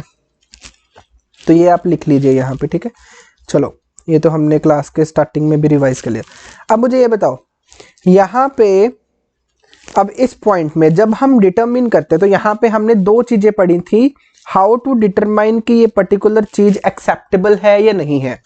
तो मैंने अब कल आपको एग्जांपल दिए थे दो तीन, कि जैसे सपोजिंगली, चलो एक एग्जांपल थोड़ी सी यहाँ पे लिख लो एक्सेप्टेबल की। सपोजिंगली, लेट्स से सपोज क्या है कि XYZ लिमिटेड के ऊपर जो Ind AS are compulsory from 1/4/19, but XYZ limited ने एक्चुअली क्या किया है? Used AS। तो हम बोलेंगे AS आर नॉट एक्सेप्टेबल। तो ये एक एग्जांपल लिख ली। बट फिर भी अगर हमने देखना है कि कोई पर्टिकुलर FRF एक्सेप्टेबल है या नहीं एक्सेप्टेबल है, तो उसकी गाइडेंस हमें कहां दे रखी है? दो जगह। एक तो हमें दे रखे थे फैक्टर्स, वो फैक्टर्स कहां पे दे रखे थे? एक्सप्लेनेटरी मटेरियल में दे रखे थे ना वो फैक्टर्स, A4 पे। तो उसमें क्या था? उसमें हमने पढ़ा था नेचर ऑफ द एंटिटी। जैसे कि मैंने बोला था बैंकिंग वगैरह है तो उस पर RBI लगेगा, बैंकिंग एक्ट लगेगा। अगर कोई बिजली वाली कंपनी है, पावर कॉरपोरेशन है, तो उसमें पावर वाले एक्ट लगेंगे सारे, ठीक है। तो एक हमने पढ़ा था पर्पस ऑफ फाइनेंशियल स्टेटमेंट्स हो गया, एक हमने देखा था नेचर ऑफ फाइनेंशियल स्टेटमेंट्स, और लास्ट में हमने देखा था लॉ एंड रेगुलेशंस, जो लॉ एंड रेगुलेशंस ने जो कि लागू करे हुए हैं वो। अच्छा, यहाँ पे हमने देखा था एक और चीज अभी आज देखी है, वो क्या है? अपेंडिक्स 2। वहां पे क्या है कि जो फाइनेंशियल रिपोर्टिंग फ्रेमवर्क एक्सेप्टेबल होंगे उसमें फॉलोइंग एट्रीब्यूट्स होंगे। वो एट्रीब्यूट्स क्या है?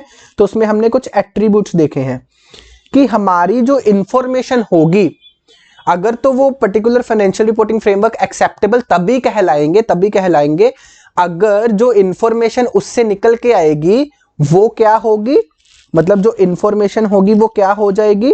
वो होगी हमारे लिए रेलेवेंट, वो होगी हमारे लिए रिलायबल, वो होगी हमारे लिए कंप्लीट, वो होगी हमारे लिए अंडरस्टैंडेबल, वो होगी हमारे लिए न्यूट्रल। अब इसके डीप मीनिंग में जाने की जरूरत नहीं है, ये जस्ट आपकी for the sake of knowledge आपको पता होना चाहिए कि भाई पता कैसे चलेगा कि ये particular financial reporting framework acceptable है या नहीं है।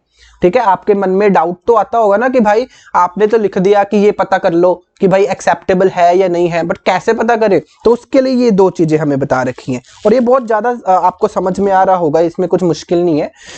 तो अच्छा, अगर तो ये अच्छा चलो मैं आपको इसकी एग्जांपल दे देता हूं। मैंने आपको बोला था ना एक प्रैक्टिकल एग्जांपल देता हूं। आपको पता है कि जब ये पहले जो आजकल तो चलो इंड एएस आ गए, इंड एएस बहुत ज्यादा सुधरे हुए चीजें हैं। आपको पता है इंड एएस में अकाउंटिंग बहुत ज्यादा सुधरी हुई है। जो पहले के एएस होते थे ना, आप मुझे एक डिफरेंस बताओ, चलो आपके इंटर लेवल पे तो आपको इतना नहीं पता होगा, फिर भी आप कोशिश करो कि जो इंड एएस है और जो एएस है इनमें बेसिक डिफरेंस क्या है। दोनों में there is a basic difference, कुछ चीजों का बेसिक डिफरेंस है जो कि बहुत ज्यादा इंपॉर्टेंट है। मतलब जो आप अकाउंटिंग पढ़ते हो ना, अगर आपके सिलेबस में तो मेरा ख्याल अकाउंटिंग स्टैंडर्ड्स है ना, जो ये पढ़ते हो ना अकाउंटिंग स्टैंडर्ड, इसमें आधी चीजें गलत है। जो अकाउंटिंग पढ़ते हैं हम आदि गलत पढ़ते थे पहले, जो +1 +2 में अकाउंटिंग पढ़ते हो ना। अच्छा मैं आपको एक एग्जांपल देता हूं, आप सब लोगों से एक एंट्री पूछते लो, थोड़ा सा आपके दिमाग को बताता हूं कि जब आप फाइनल्स में जाओगे, जो इंड एएस पढ़ोगे तो आपको कितना रिलीफ मिलेगा कि भाई हम इतना गलत पढ़ते थे ना, अब इतना सारा कुछ सही हो रहा है अकाउंटिंग में। मुझे एक मैं आपके एक क्वेश्चन पूछता हूं। अगर सपोजिंगली मैं आपको बोलता हूं कि सर आपने कोई सामान उधार पे खरीद लिया, ठीक है, उधार पे खरीद लिया, उसके ऊपर आप ब्याज दे रहे हो, ब्याज इंटरेस्ट पे कर रहे हो, उसकी एंट्री बताओ क्या होगी। सिंपल इंटरेस्ट की एंट्री बताओ क्या होगी। सारे बच्चे बोलेंगे कि जिस दिन आप इंटरेस्ट पे करोगे उस दिन आप एक एंट्री डाल दोगे। क्या एंट्री डाल दोगे कि आपका खर्चा हो गया इंटरेस्ट अकाउंट डेबिट। बहुत होशियार बच्चे हो आप लोग। 2 सर जा तो आप बैंक से इंटरेस्ट पे करोगे, ये भी करते होते थे ना, या कैश से पे करोगे। टू दिस फिर नरेशन लिख दो, बीइंग इंटरेस्ट पेड।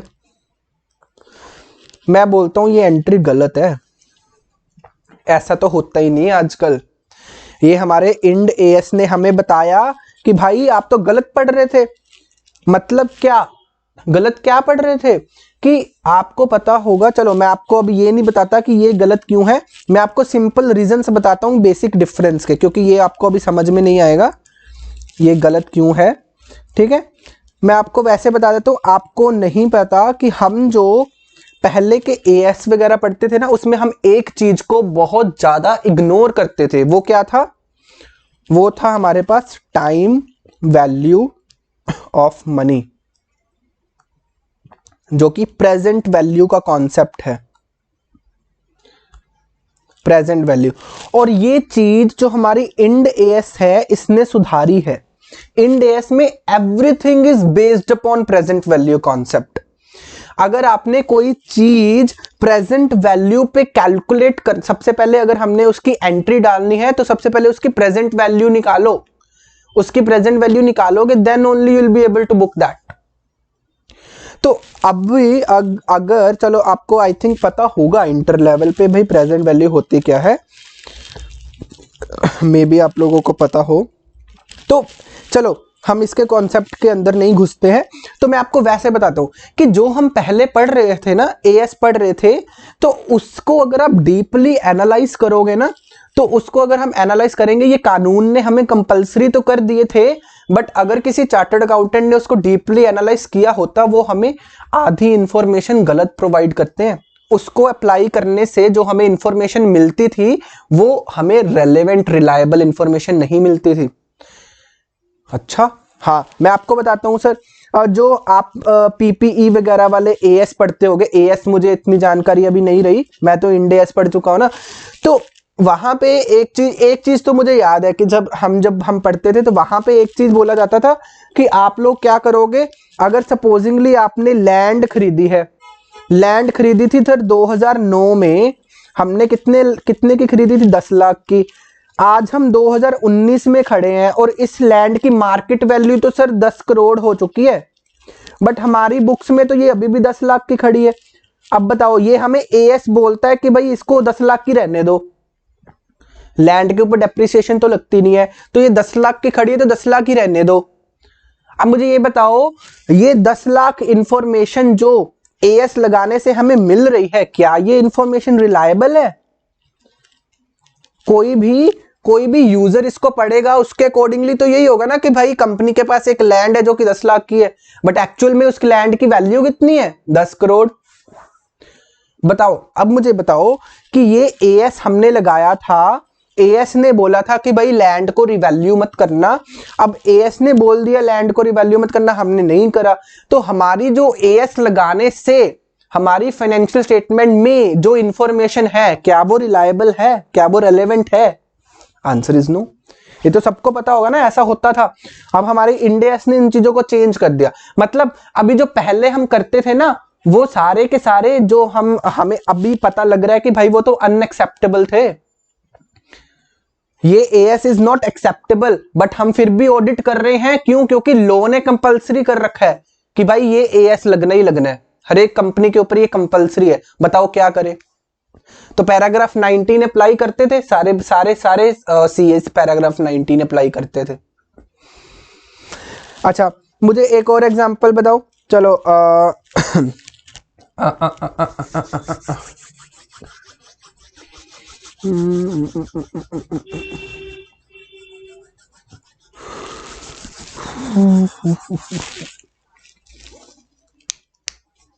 एक मिनट, मैं आपको एक और एग्जांपल सोच के बताता हूं।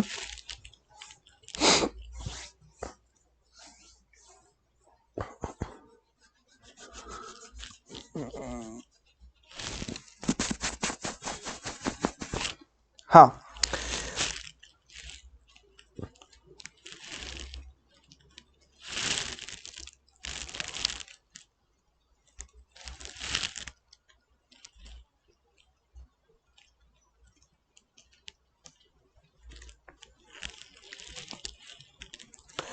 आपको पता है, चलो एक एग्जांपल बताता हूं आपको, आपका शायद थोड़ा दिमाग हिट करे।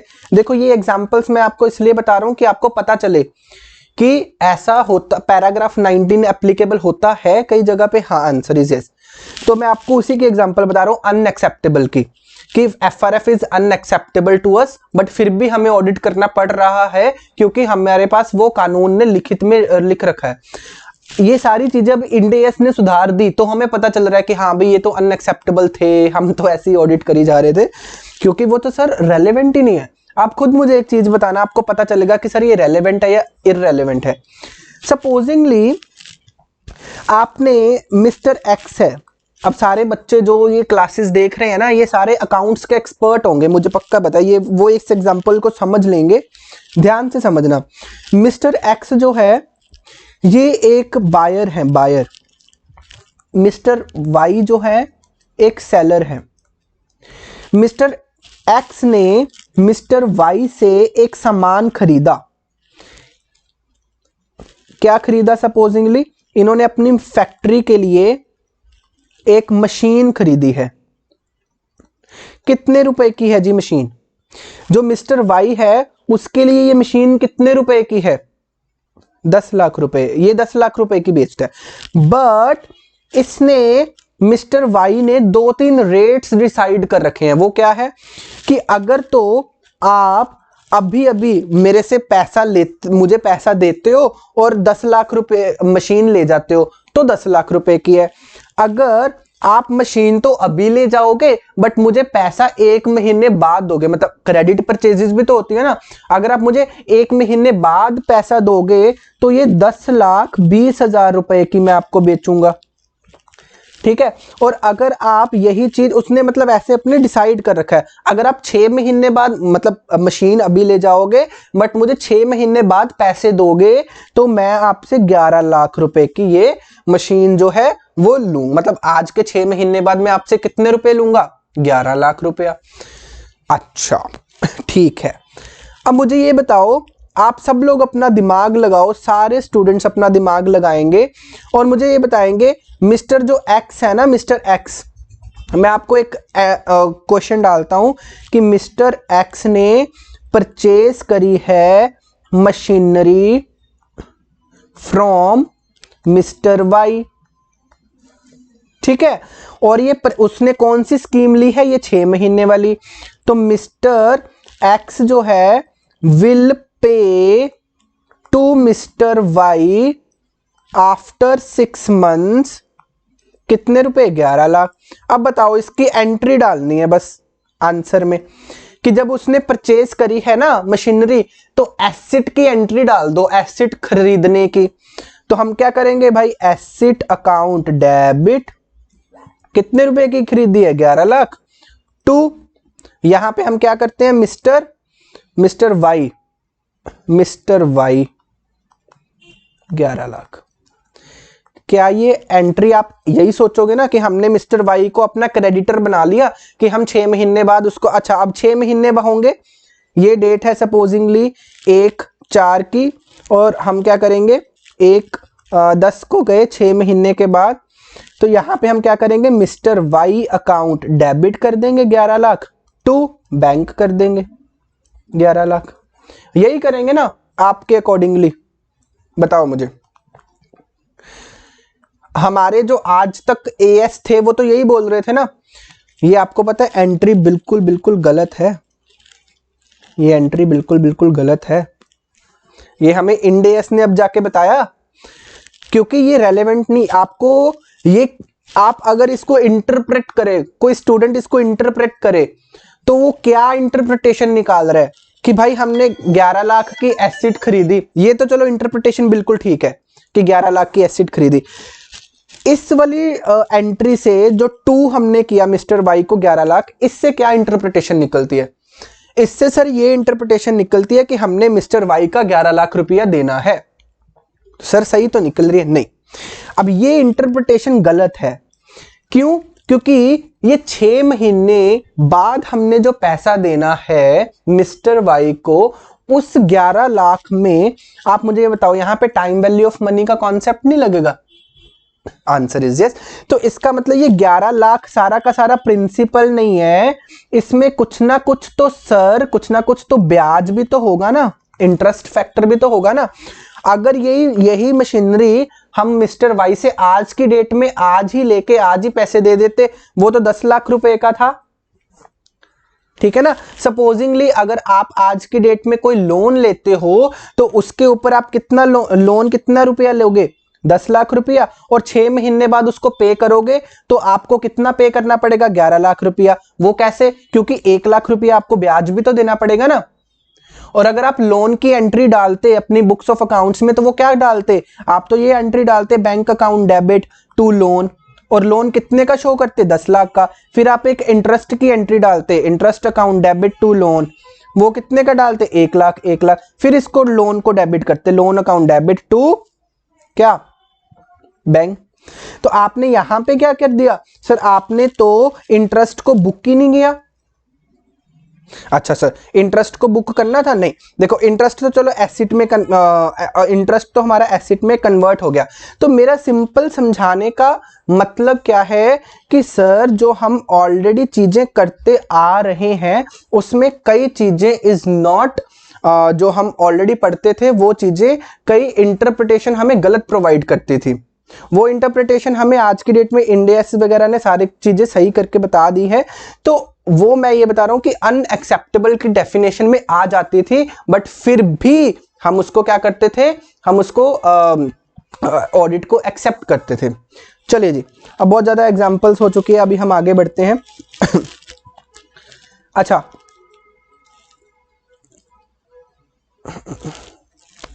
चलिए जी, आई थिंक अब आपको समझ में आ गया होगा।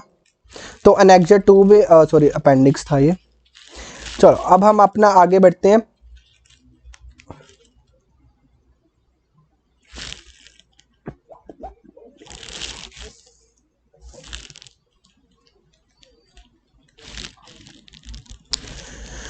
देखो जी, चलो अभी आपको ये पता चल गया कि सर 2 आपके पास प्री कंडीशंस होती हैं, जिसमें एक प्री कंडीशन में एक एक्सेप्शन दे रखी है, वो हमने पढ़ ली।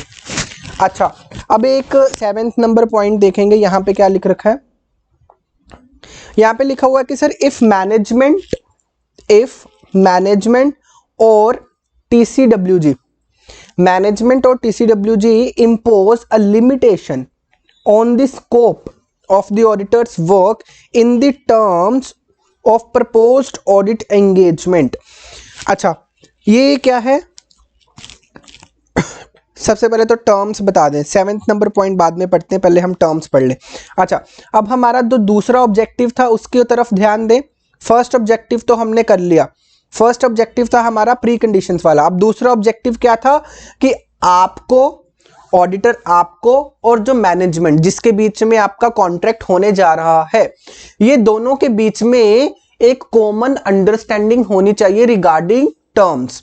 क्योंकि ऑब्वियसली सर हम जब एग्रीमेंट करते हैं किसी के साथ तो टर्म्स डिसाइड करते हैं ना, तो मिस्टर ऑडिटर और जो कंपनी होगी उन दोनों के बीच में एग्रीमेंट हो रहा है, म्यूचुअल एग्रीमेंट होगा, दोनों के टर्म्स एंड कंडीशंस रखी जाएंगी, दोनों उसके ऊपर साइन करेंगे। तो जो टर्म्स होंगी उनके ऊपर दोनों की कॉमन अंडरस्टैंडिंग होनी जरूरी है। तो ये हमारे ऊपर ऑब्जेक्टिव डाल दिया इन्होंने। चलिए अब हम देखते हैं कि ये कैसे रिक्वायरमेंट क्या क्या डाली है। देखो हमारी 9th नंबर रिक्वायरमेंट देखो क्या कर ले, the auditor shall agree the terms of the audit engagement with the management और TCWG विद गवर्नेंस। तो उन्होंने बोल दिया कि आप टर्म्स को एग्री करेंगे। ऑब्वियसली सर टर्म्स को तो एग्री करना ही पड़ेगा ना। अच्छा, अब इन्होंने हमें बताएंगे कि टर्म्स में क्या क्या आएगा। The agreed terms of the audit engagement shall be recorded in the audit engagement letter or other suitable form of written। अच्छा, इन्होंने हमें बता दिया कि आपकी टर्म्स में जो ऑडिटर आपकी टर्म्स होगी ना उसमें ये चीजें इंक्लूड होनी जरूरी हैं। मतलब कि ऑडिटर को ये भी बता दिया ICAI ने कि भाई आप जो टर्म्स लिखोगे उसमें ये चीजें होनी जरूरी है। मतलब जो आप लिखोगे वो तो आप लिख दो, हम आपको ये बता रहे हैं कि ये आपको लिखना पड़ेगा। यू शैल इंक्लूड, शैल शैल शैल, ठीक है। अब वो देखते हैं क्या क्या, 1 2 3 4 5 हमारे स्टैंडर्ड ने 5 चीजें बताई है जो कि ऑडिटर जब एग्रीमेंट करेगा तो वो ये 5 चीजें अपनी तरफ से अपनी टर्म्स बना के उसमें जरूर लिखेगा। क्या? पहली चीज होगी ऑब्जेक्टिव एंड स्कोप। मतलब हम जब भी एग्रीमेंट करेंगे तो हमारी जो टर्म्स होंगी उसमें पहली टर्म हम ये बोलेंगे कि जो हमारा ऐसे नंबर 200 ने हमारा ऑब्जेक्टिव बताया था ना वो बताएंगे हम यहां पे, हमारा ऑब्जेक्टिव और हमारा स्कोप। देखो स्कोप में हमने पढ़ा था ना कि जो हमारा जो स्कोप होता है ऑडिटर का वो लिमिटेड होता है सिर्फ ओपिनियन देने टाइम देने का। मैंने आपको ये ऐसे नंबर 200 में भी बताया था कि सर जो ऑडिटर होता है उसका ये मैनेजमेंट की एफिशिएंसी, मैनेजमेंट की इफेक्टिवनेस के ऊपर कोई कमेंट नहीं करता। आप सब लोगों को याद होगा कि हमने ये चीज ऑलरेडी पढ़ी थी। तो मैंने आपको बताया था ना कि सर ऑडिटर का काम होता है सिर्फ ओपिनियन देने का। तो ये सारी चीजें जब हम लिख देंगे ना टर्म्स में तो मैनेजमेंट को क्लियर हो जाएगी कि भाई ऑडिटर का ऑब्जेक्टिव है सिर्फ और सिर्फ ओपिनियन देना। वो फाइनेंशियल स्टेटमेंट को प्रिपेयर नहीं करेगा, वो कमेंट नहीं देगा हमारी इफेक्टिवनेस के ऊपर कि क्या मैनेजमेंट सही तरीके से काम कर रही है या नहीं कर रही। मैनेजमेंट ने अगर ट्रू एंड फेयर ओपिनियन दे दिया, क्या उसका ये मतलब निकालेंगे कि भाई मैनेजमेंट बहुत अच्छा काम कर रही है? मैंने आपको ऑलरेडी एग्जांपल दिया था। तो ये चीजें हम अपनी टर्म्स में लिख देंगे कि हमारा ऑब्जेक्टिव ये है, हमारा स्कोप ये है।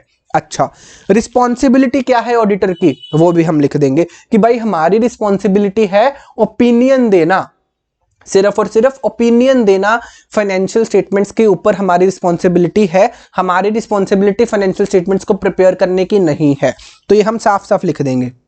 अच्छा, रिस्पॉन्सिबिलिटीज ऑफ मैनेजमेंट भी बता देंगे हम, दोबारा से टर्म्स में लिख देंगे कि भाई मैनेजमेंट, देखो कितनी बार लिखवा दिया हमने। पहले हमने मैनेजमेंट से एक एक्नॉलेजमेंट भी ले ली, ठीक है, और अब हम टर्म्स में भी लिख रहे हैं कि भाई मैनेजमेंट आपकी रिस्पॉन्सिबिलिटी, आपकी आपकी आपकी आपकी फाइनेंशियल स्टेटमेंट प्रिपेयर करने की रिस्पॉन्सिबिलिटी आपकी, हमें इंफॉर्मेशन प्रोवाइड करने की रिस्पॉन्सिबिलिटी आपकी, हमें अनरिस्ट्रिक्टेड एक्सेस प्रोवाइड करने की रिस्पॉन्सिबिलिटी आपकी। तो ये चीज हम दोबारा लिख देंगे। फिर हम बताएंगे identification of applicable FRF for the preparation. हम टर्म्स में लिखेंगे कि आपके यहाँ पे कौन कौन से FRF जो है वो एप्लीकेबल है, वो हम आइडेंटिफाई करेंगे।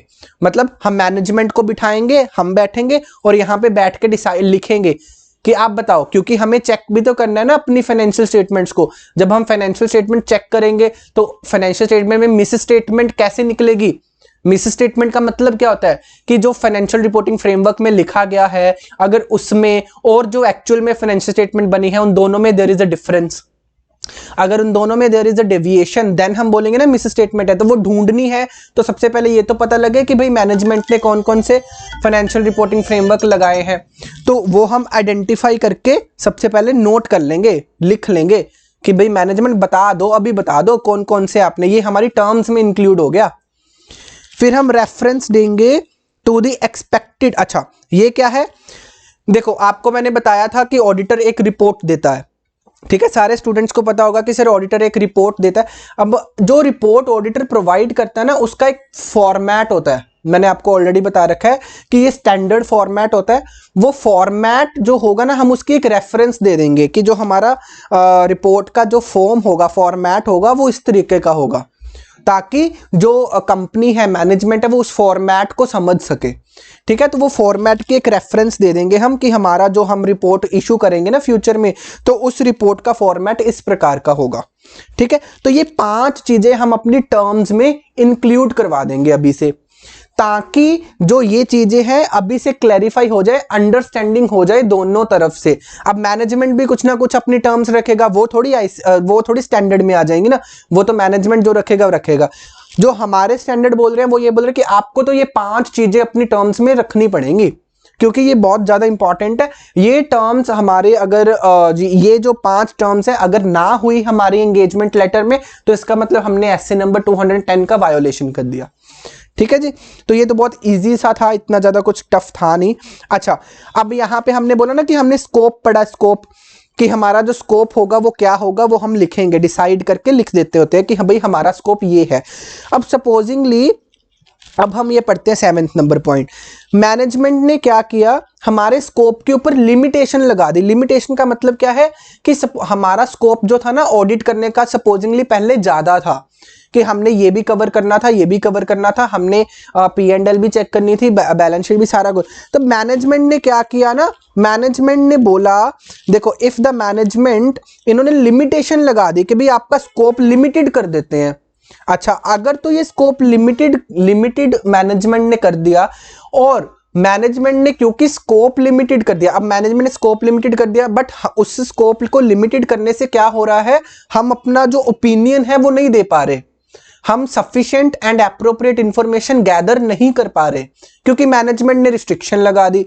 अगर ऐसे केसेस आते हैं कि भाई मैनेजमेंट आपके ऊपर रिस्ट्रिक्शन लगा रहा है, लिमिटेशन लगा रहा है, तो और उसकी वजह से हमें अपनी फाइनेंशियल स्टेटमेंट डिस्क्लेम करनी पड़ रही है। आप लोगों को मैंने डिस्क्लेमर का मतलब बताया था ना कि भाई हमें सफिशिएंट एंड एप्रोप्रिएट इंफॉर्मेशन जब नहीं मिलती है, 2 तरीके की मॉडिफिकेशन होती थी, बताया था। एक तो मिस स्टेटमेंट वाली मॉडिफिकेशन, और एक मॉडिफिकेशन होती थी जब हमें कोई इंफॉर्मेशन ना मिले, वो वाली मॉडिफिकेशन। तो जो इंफॉर्मेशन नहीं मिलती थी तो हम बोलते थे, हम 2 चीजें कर सकते थे, एक तो हम अपना ओपिनियन डिस्क्लेमर दे सकते थे, या फिर हम क्या कर सकते थे, क्वालिफाइड। तो यहां पे हमें बोल दिया कि अगर जो मैनेजमेंट आपके ऊपर लिमिटेशन लगा रहा है, वो लिमिटेशन लगाने के बाद आपको लगता है कि आपको डिस्क्लेमर देना पड़ जाएगा, तो ऐसे वाले जो ऐसे वाले ऑडिट है ना, उसको आप एक्सेप्ट ही मत करो। क्या फायदा ऐसे वाले ऑडिट को एक्सेप्ट करने का कि पहले एक्सेप्ट कर लो, बाद में डिस्क्लेमर दे दोगे, जब आपको पहले ही पता है कि भाई मैनेजमेंट, क्योंकि आपको देखो स्कोप तो यहां पे डिसाइड हो जाएगा ना। अब जब स्कोप पे पहले से लिमिटेशन बता रहा है, मैनेजमेंट बोल रहा है कि भाई हम तो इतना वाइडन स्कोप नहीं प्रोवाइड करेंगे आपको, आप सिर्फ ये चीजों का आइटम का ऑडिट कर पाओगे, आपका इस चीज के ऊपर एक्सेस नहीं होगा, आपका इस चीज के ऊपर एक्सेस नहीं होगा। तो हम बोलेंगे कि भाई ये चीज तो हमारा स्कोप लिमिटेड कर रही है, तो इसका मतलब हम तो, जैसे मैनेजमेंट ने बोल दिया कि भाई आप फाइनेंशियल स्टेटमेंट तो चेक कर लेना, तो जो P&L है वो ऊपर से चेक कर ले, हम नोट्स टू अकाउंट्स आपको प्रोवाइड नहीं कर सकते। तो भाई ये क्या है, तो ये तो हमारे स्कोप को लिमिट करने वाली चीजें है ना। अगर आपको पता है कि भाई हमें इंफॉर्मेशन नहीं, या फिर वो बोलेगा कि हाँ जी ठीक है, हम आपको सारी चीजें प्रोवाइड कर देंगे, हम आपको ना जो एक्सपेंसेस है ना उसके वाउचर्स नहीं दिखाएंगे, हम दिखा नहीं सकते, वो स्कोप को पहले लिमिटेड कर दिया। तो हमें पता है कि सर अगर हमें परचेजेस के या एक्सपेंसेस के वाउचर्स नहीं मिले तो हमें sufficient and appropriate audit evidences नहीं मिलेंगे और उसके कारण से हमें डिस्क्लेमर देना ही पड़ जाएगा। तो बेटर है कि ये ऑडिट एक्सेप्ट ही मत करो। तो हमें बोल दिया कि आप ऐसे ऑडिट को एक्सेप्ट नहीं करोगे। तो ये हमारे 7th नंबर पॉइंट ने पहले ही बोल दिया कि अगर आपको ऐसा लगता है कि आपको पता है कि ऐसे स्कोप जो लिमिटेड है, मैनेजमेंट ने लिमिटेशन लगा दिया उसके ऊपर और वो एक्सेप्ट करने के बाद आपको डिस्क्लेमर देना पड़ेगा, तो ऐसे वाले आप जो लालच के कारण एक्सेप्ट नहीं करोगे। अब ऑडिटर को तो लालच होगा ना, मुझे तो फीस आएगी, तो हमें जो आईसीआई ने पहले बोल दिया ठीक है लालच वगैरह नहीं करना, आप ऐसे ऑडिट को एक्सेप्ट ही नहीं करोगे।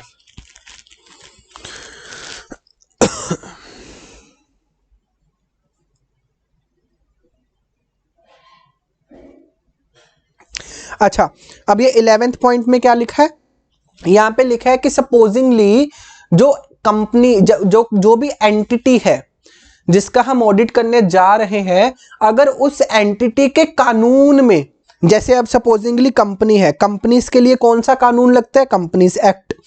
अब सपोजिंगली कंपनीज एक्ट 2013 में जो अभी हमने ऊपर 5 चीजें डिस्कस करी हैं, ऑब्जेक्टिव्स को, responsibilities of auditor, responsibility of management, जो हमने बोला ना कि आपको टर्म्स में इंक्लूड करना पड़ेगा, तो कहते हैं कि जो कंपनीज एक्ट है ये ऑलरेडी इन चीजों के ऊपर अगर डिस्कशन करता है कि मान लीजिए कंपनीज एक्ट बोलता है कि भाई ऑडिटर आपकी रिस्पॉन्सिबिलिटीज ये रहेगी, मैनेजमेंट की रिस्पॉन्सिबिलिटीज ये रहेंगी, आपका ऑब्जेक्टिव ये रहेगा, आपकी जो एफआरएफ एप्लीकेबल ये रहेंगे और आपकी जो रिपोर्ट होगी उसका फॉर्मेट ये रहेगा। कहते अगर ऐसी चीजें हैं जो एंटिटी का रिस्पेक्टिव कानून है वो बता देता है, कहते फिर आपको ये चीजें दोबारा से रिपीट करने की जरूरत नहीं है, आपको अग्रीमेंट में ये चीजें डालने की जरूरत नहीं है, क्योंकि ये तो कानून बन चुका है।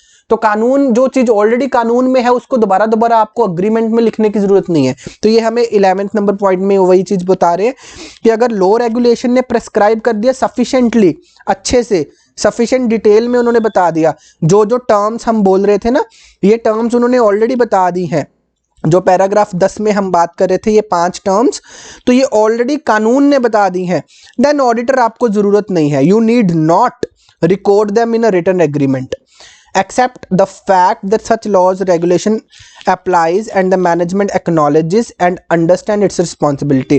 बस मैनेजमेंट से एक एक्नॉलेजमेंट ले लो कि भाई आपको वो अपना कानून जो है वो याद है ना, क्योंकि ये कंपनीज एक्ट में ऑलरेडी लिखा हुआ है, तो हमें उसको टर्म्स में डालने की जरूरत नहीं है, बस आप हमें बता दो, आपको एक्नॉलेजमेंट दे दो, जो अभी हमने पहले पढ़ा था एक्नॉलेजमेंट, वही चीज है। ठीक है, तो इतना कुछ इसमें नहीं था।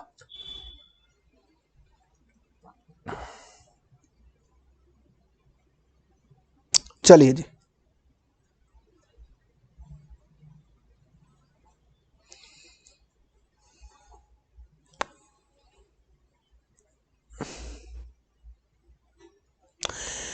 हाँ चलो अब एक चीज और समझाते हैं आपको।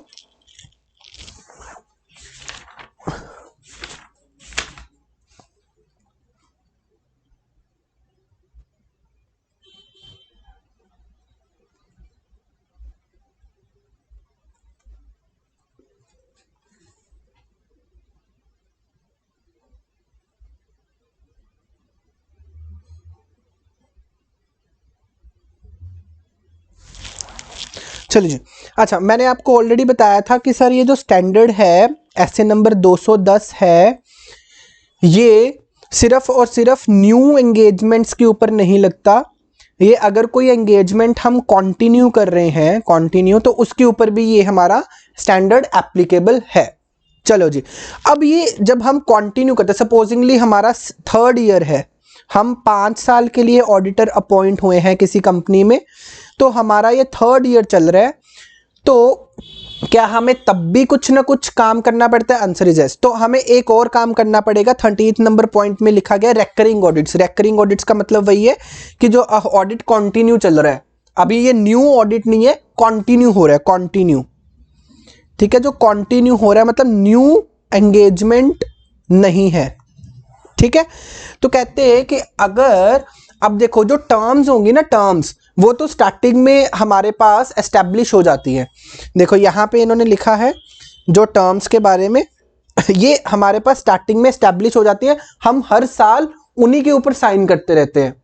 मतलब हर साल चेंज करना, तो यहाँ पे लिखा थोड़ी हुआ है कि आपको चेंज भी करना पड़ेगा।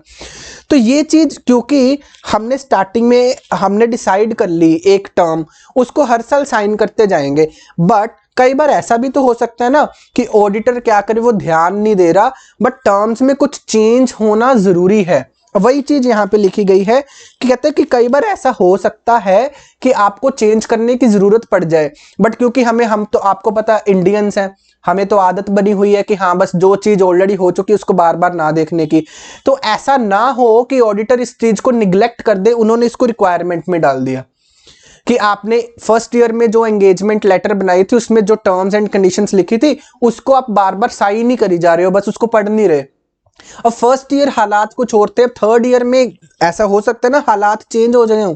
तो यहां पे हमें बोल दिया कि ऑडिटर आपके लिए कंपलसरी है कि आपको असेस करना पड़ेगा। असेस का मतलब है कि इवैल्यूएट करना पड़ेगा, हर साल देखना पड़ेगा कि क्या कोई ऐसे सर्कमस्टांसेस तो नहीं आगे जिससे के कारण जो आपकी टर्म्स ऑलरेडी लिखी गई हैं, जो टर्म्स एंड कंडीशंस ऑलरेडी पहले बन चुकी हैं, उसमें कुछ चेंजेस रिक्वायर्ड हो। देखो उन्होंने बोला कि आपको देखना पड़ेगा whether there are the circumstances which requires, क्या which require the terms to be revised. ठीक है, कि आपको देखना चाहिए कि ऐसे सर्कमस्टांसेस तो नहीं है। आप क्या कर रहे हो कि आपने जो फर्स्ट ईयर में टर्म्स डिसाइड करी थी बस उसी के ऊपर साइन करते जा रहे हो हर साल, क्योंकि ये हमारा ऑब्जेक्टिव है कि हमें कॉमन अंडरस्टैंडिंग चाहिए। हमारा ऑब्जेक्टिव क्या कहता था कि हमें कॉमन अंडरस्टैंडिंग चाहिए टर्म्स के लिए, मैनेजमेंट को भी ऑडिटर को भी। उसके लिए हम क्या कर रहे हैं, बस हर साल उसी को। हमने तो ये देखा ही नहीं कि इसको रिवाइज भी करना जरूरी हो सकता है। अच्छा मैं आपको एग्जांपल दे देता हूं कैसे। सपोजिंगली जब हमने फर्स्ट ईयर में जब हमने ऑडिट एक्सेप्ट किया था और जो हमारा एग्रीमेंट हुआ था कंपनी के साथ, उस टाइम पे जो कंपनी की मैनेजमेंट में पर्सन थे और जो अभी हम थर्ड ईयर, ये सारे पर्सन अभी चेंज हो गए। मतलब सारी की सारी मैनेजमेंट चेंज हो गई। अब मुझे ये बताओ ना, ये सारी की सारी मैनेजमेंट चेंज होगी तो आपको नहीं लगता कि सर हमारी टर्म्स को दोबारा रिवाइज करने की जरूरत है? यस आप। अच्छा मैं आपको बताता हूं, सपोजिंगली एग्जांपल स्कोप चेंज हो गया। स्कोप का मतलब क्या है अब आपको मैं बताता हूं। सपोजिंगली ये कंपनी जो थी पहले इसकी 2 ब्रांचेस थी, एक ब्रांच तीन ब्रांचेस थी, चलो लगा लो। एक ब्रांच थी, एक हेड ऑफिस है कहां पे? हेड ऑफिस है सपोजिंगली दिल्ली में। एक ब्रांच है इनकी पंजाब में, एक ब्रांच है इनकी हरियाणा में और एक ब्रांच है इनकी चंडीगढ़ में। ठीक है, हेड ऑफिस है दिल्ली में। तो अब सपोजिंगली थर्ड ईयर में जाके इन्होंने 2 और ब्रांचेस बना ली। ये कहां कहां पे बना ली? सपोजिंगली एक ब्रांच बना ली गुजरात में और एक ब्रांच बना ली तमिलनाडु में। ठीक है, अब मुझे ये बताओ, जब हमने इनिशियली अपना ऑडिट जो स्कोप लिखा होगा, स्कोप जो हमने टर्म्स एंड कंडीशंस में स्कोप हमने बताया था ना आपको, टर्म्स एंड कंडीशन में आपको स्कोप लिखना पड़ेगा, यहाँ पे ऑब्जेक्टिव एंड स्कोप। ठीक है, तो जो स्कोप लिखा गया था उसमें उस टाइम पे सिर्फ और सिर्फ पंजाब हरियाणा और चंडीगढ़, ये 3 चीजें इंक्लूडेड थी। बट अभी इन्होंने कंपनी ने 2 और ब्रांचेस ले ली, तो आपको नहीं लगता कि सर हमें अपनी टर्म्स को रिवाइज करना चाहिए? आंसर इज यस, हमें अपनी टर्म्स को रिवाइज करना चाहिए। क्यों? क्योंकि अब हमारा स्कोप जो है वो बढ़ चुका है। अच्छा चलो एक और एग्जांपल देता हूं। अच्छा, जो पहले का टाइम था, पहले के टाइम पे क्या था? सपोजिंगली सर्विस टैक्स था एंड एक्साइज था। तो हमारे एफआरएफ में क्या आता था? जो एप्लीकेबल एफआरएफ थे, एप्लीकेबल एफआरएफ में सर्विस टैक्स के लिए कौन सा था? आपको पता होगा, सर्विस टैक्स के लिए फाइनेंस एक्ट था। सर्विस टैक्स का एक अलग से कानून नहीं होता था, मैंने तो ये पढ़ा हुआ। सर्विस टैक्स फाइनेंस एक्ट था 1994 का। और एक्साइज के लिए इसका खुद का एक्ट था, एक्साइज एक्ट, अब इसका मैं नंबर भूल चुका हूँ, 1962 था, पता नहीं क्या था। ठीक है, तो ये कानून थे। तो हमने जब अपना पहले टर्म्स एंड कंडीशन लिखी थी, यहाँ पे अगर आप देखो तो हमने आइडेंटिफाई किए थे ना कि कौन कौन से एप्लीकेबल एफआरएफ है। तो हमने सर्विस टैक्स और एक्साइज लिखा होगा उस टाइम पे, और सपोजिंगली अभी जीएसटी आ गया, तो ये दोनों एक्ट तो खत्म हो गए। तो हमारी कंपनी के लिए अब एप्लीकेबल एफआरएफ कौन सा है? जीएसटी 2017, सीजीएसटी होगा, एसजीएसटी 2017 होगा, ठीक है, और आईजीएसटी 2017 होगा। ये एप्लीकेबल हो गया हमारे लिए। तो आपको नहीं लगता हमें अपनी टर्म्स एंड कंडीशन में चेंज करना चाहिए? Answer is yes. तो इसका मतलब क्या है? There may be some circumstances जिसके कारण हमें अपनी जो रेकरिंग ऑडिट्स का मतलब जब हम अपनी ऑडिट को कंटिन्यू करते हैं तो देयर आर सम चांसेस कि हमें अपने जो टर्म्स एंड कंडीशंस है उसको चेंज करने की जरूरत पड़े। तो इसलिए हमारे जो स्टैंडर्ड है उन्होंने कंपलसरी कर दिया कि भाई अब आपके लिए कंपलसरी है कि अब आपको हर साल असेस करना होगा। जब भी हर साल हमें ऑडिट स्टार्ट करना उससे पहले देख लेना है कि भाई हमें टर्म्स एंड कंडीशन चेंज करने की जरूरत तो नहीं है। तो ये चीज आपके लिए क्या कर दी? कंपलसरी कर दी। अच्छा, एक तो ये चीज कंपलसरी कर, अब आपको ये समझ आ गया ना क्यों कंपलसरी कर दी। अब एक और चीज कंपलसरी कर दी, ये देखो, ये एक चीज थी, और दूसरी चीज क्या है? एंड के बाद स्टार्ट होती है। दूसरी चीज है कि whether there is a need to remind the entity the existing terms. मतलब ये देख रहे, ये क्या है कि जब हमने पहले ऑडिट किया ना पिछले साल, तो हमारा एक्सपीरियंस ऐसा रहा कि जो मैनेजमेंट थी ना वो बात बात पे हमसे झगड़ती थी कि हाँ जी भाई ये तो हमारी रिस्पॉन्सिबिलिटी नहीं है, ये तो हमारी, इवन दो हमने टर्म्स एंड कंडीशन में, इवन दो हमने एक्नॉलेजमेंट ले रखी है, इवन दो, तो हमें पता लगा कि भाई मैनेजमेंट ना जो टर्म्स एंड कंडीशंस में ऑलरेडी लिखी हुई चीजों को भी बार बार हमें बोलता रहता था कि ये नहीं ऐसा तो नहीं है। और हमें तो आप हमें बोलो तो ये हमें स्टैंडर्ड क्या कहता है कि आप स्टार्टिंग में देख लो, पिछले साल के एक्सपीरियंसेस से आप देख लो कि मैनेजमेंट को दोबारा से रिमाइंड करवाने की जरूरत तो नहीं है, ताकि आपको अभी इस साल में कोई प्रॉब्लम ना आए। अब मैनेजमेंट को बोलो देखो भाई अब आप अपनी टर्म्स एंड कंडीशंस को अच्छे से समझ लो, हमें ये नहीं चाहिए कि आप फ्यूचर में हमें बोलो कि भाई ये तो हमारी रिस्पॉन्सिबिलिटी है ही नहीं, अरे भाई ये तो तुम्हारे स्कोप में आता ही नहीं।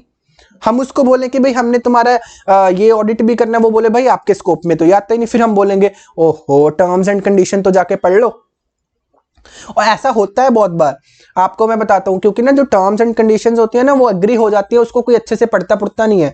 तो बाद में जब हम ऑडिट करने जाते हैं ना तो मैनेजमेंट बोलती है, जब हम बोलते हैं कि भाई ये भी चेक करवाओ ये भी चेक करवाओ, बोले हैं आप ये भी चेक करोगे, आपके स्कोप में ये भी आता है? ऑडिटर को पूछते हैं वो आपके स्कोप में ये भी आता है? बार बार हमारे साथ ऐसा होता है एक्चुअली में। तो हम बोलते हैं भाई टर्म्स एंड कंडीशंस पढ़ लो जाके, हमारे स्कोप में क्या क्या आता है।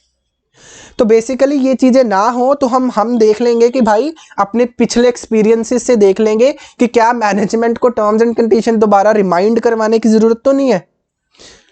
अच्छा, इसके लिए रेफर करते हैं A27 पैराग्राफ। A27 में ना जो मैंने अभी आपको एग्जांपल्स दिए ना वही बता रखी हैं कि कौन कौन से सर्कमस्टांसेस हो सकते हैं जिसके कारण आपको वो अपना चेंज करना पड़, टर्म्स एंड कंडीशन रिवाइज करनी पड़ सकती है।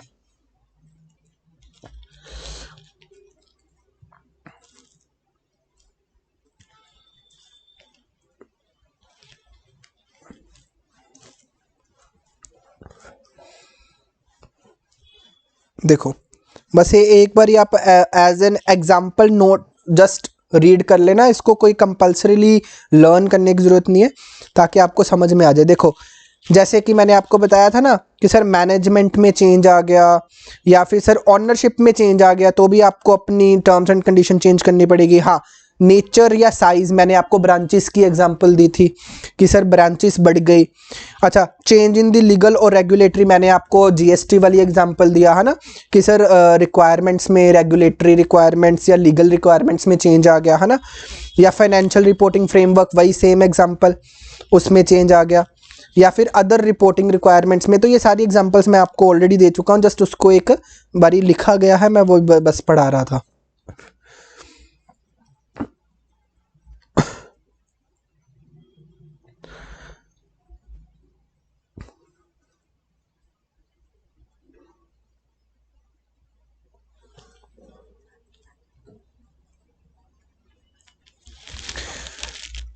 चलिए जी, आई थिंक अभी आज की क्लास के लिए ये इतना इनफ है।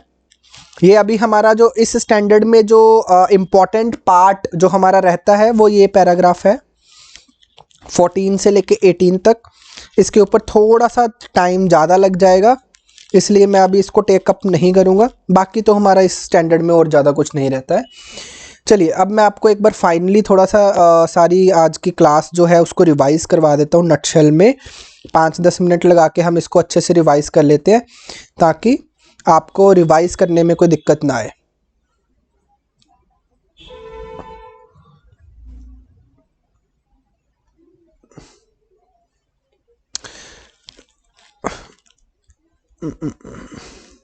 चलिए जी, ओहो एक तो ना ये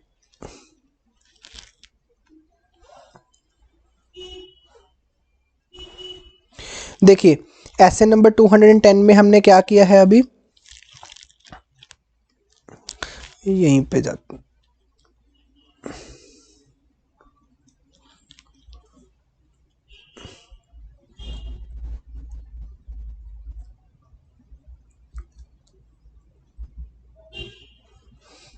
यहीं पे रिवाइज कर लो भाई। यहाँ पे सिंकिंग की प्रॉब्लम आती है। चलो यहीं पे लिखाते हैं।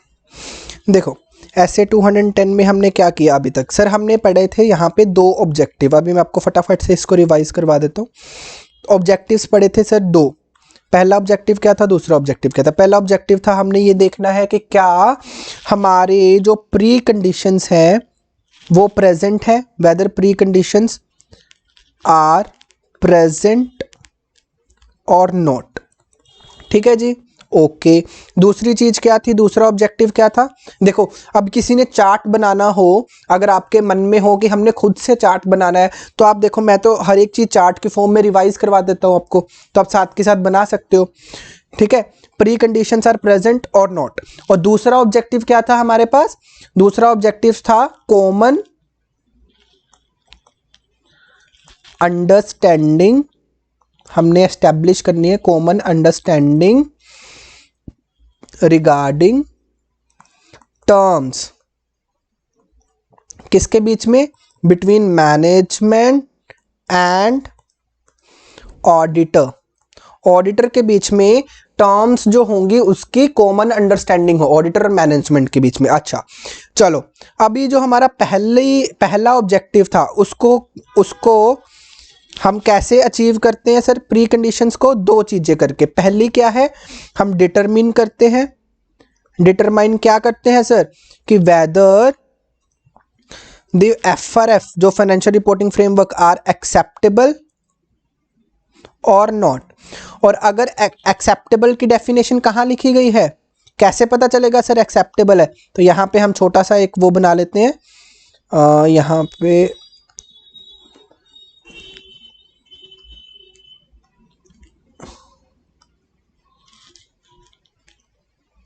छोटा सा यहाँ पे एक स्टार मार्क कर लो। क्या एक्सेप्टेबल के लिए हम क्या करते हैं, रेफर कर लेते हैं जो A4 एंड अपेंडिक्स 2। वो जो नोट था ना, मैंने अपेंडिक्स 2 वाला नोट, वो यहाँ पे चिपका देना आप। ठीक है, उसके बाद आ गया।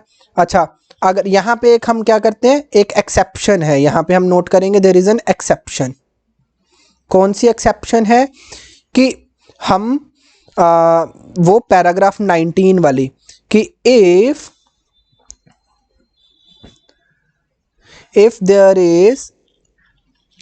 इज अ जो फाइनेंशियल रिपोर्टिंग फ्रेमवर्क है, if there is a FRF which is compulsory, ये मैं अपनी लैंग्वेज में लिखवा रहा हूं बट आप पैराग्राफ 19 वाली लैंग्वेज लिख लेना। Compulsory by law and regulation. ठीक है, but unacceptable to auditor. Then हम क्या करेंगे, देन ऑडिटर शेल एक्सेप्ट कर लेगा, शेल एक्सेप्ट, बट क्या करेगा, दो कंडीशन है, एक मैनेजमेंट को क्या करना पड़ेगा, डिस्क्लोजर देना पड़ेगा ताकि वो मिसलीडिंग ना हो, और दूसरी चीज क्या थी हमने पढ़ी थी कि ऑडिटर को भी एक क्या करना पड़ेगा, ईओएम पैराग्राफ देना पड़ेगा। ठीक है, अच्छा अब यहां पे आ जाते हैं, दूसरी हमारी प्री कंडीशन पे आ जाते हैं। दूसरी हमारी प्री कंडीशन क्या थी, यहां पे हम लिखेंगे कि हमने क्या करनी है, ऑब्टेन करनी है एक्नॉलेजमेंट। एक्नॉलेजमेंट किस चीज की, कि मैनेजमेंट की रिस्पॉन्सिबिलिटी है क्या, कि आप इन्हें प्रिपेयर करनी है फाइनेंशियल स्टेटमेंट्स, आप ही की रिस्पॉन्सिबिलिटी है कि आपने इंटरनल कंट्रोल को लगाना है, आप हमें इंफॉर्मेशन प्रोवाइड करोगे, आप हमें एडिशनल इंफॉर्मेशन प्रोवाइड करोगे, आप हमें अनरेस्ट्रिक्टेड एक्सेस दोगे टू एम्प्लॉइज। अच्छा, ये तो हो गया हमारा फर्स्ट ऑब्जेक्टिव। अब दूसरा ऑब्जेक्टिव कैसे फुलफिल होगा, दूसरे ऑब्जेक्टिव के लिए हमें क्या बोल दिया कि आपको 5 जो टर्म्स हैं वो लगानी है। वो क्या क्या लग बताई हमें, एक तो हमें टर्म बताई ऑब्जेक्टिव एंड स्कोप, फिर हमें बताया रिस्पॉन्सिबिलिटी ऑफ ऑडिटर, फिर हमें बताया रिस्पॉन्सिबिलिटी ऑफ मैनेजमेंट, फिर हमें बताया आइडेंटिफाई करना है आपने एप्लीकेबल एफआरएफ, मतलब नोट करके रख लेने हैं, फिर आपको बताया कि आपने एक रेफरेंस देनी है टू दी फॉर्मेट, फॉर्मेट जो आपका फॉर्मेट है ऑफ रिपोर्ट, उसको आपने क्या करना है, एक रेफरेंस देनी है। तो ये आपका है। फिर इसके बाद आप क्या करेंगे, इसके बाद आपके पास कॉन्सेप्ट आ जाएगा रेकरिंग ऑडिट्स का, अभी तक जो हमने पढ़ा रेकरिंग ऑडिट। इसमें हमें क्या बोला गया है कि ऑडिटर शेल असेस, क्या असेस करेगा, दो चीजें असेस करेगा, वेदर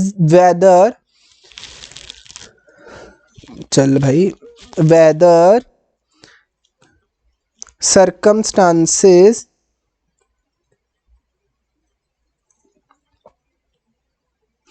कौन से सर्कमस्टांसेस, वेदर सर्कमस्टांसेस एग्जिस्ट, कौन से सर्कमस्टांसेस जो कि हमें क्या करते हैं, जो कि हमें हमारी जो टर्म्स हैं उनको रिवाइज करने के लिए बोलते हैं, मतलब ऐसे सर्कमस्टांसेस एग्जिस्ट करते हैं।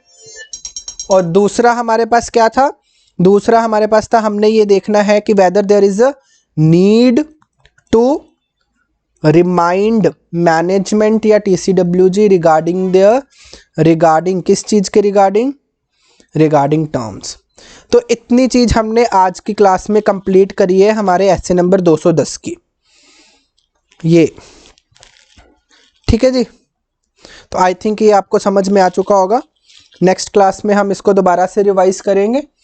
बस इस चीज मैं आपको जो आज की क्लास में मेन चीज मैं आपसे एक्सपेक्ट करता हूं कि आपको समझ में आए, वो ये था कि हम कैसे आइडेंटिफाई करेंगे कि क्या पर्टिकुलर एफआरएफ एक्सेप्टेबल है या नहीं है, क्योंकि हमें एक पैराग्राफ 19 लगाना पड़ता है अगर हमारे लिए एफआरएफ अनएक्सेप्टेबल है, बट वो कानून ने क्या कर रखा है, मैंडेटरी कर रखा है, भाई आपको लगाना ही पड़ेगा कंपनीज को, तो कंपनीज के पास कोई ऑप्शन नहीं है।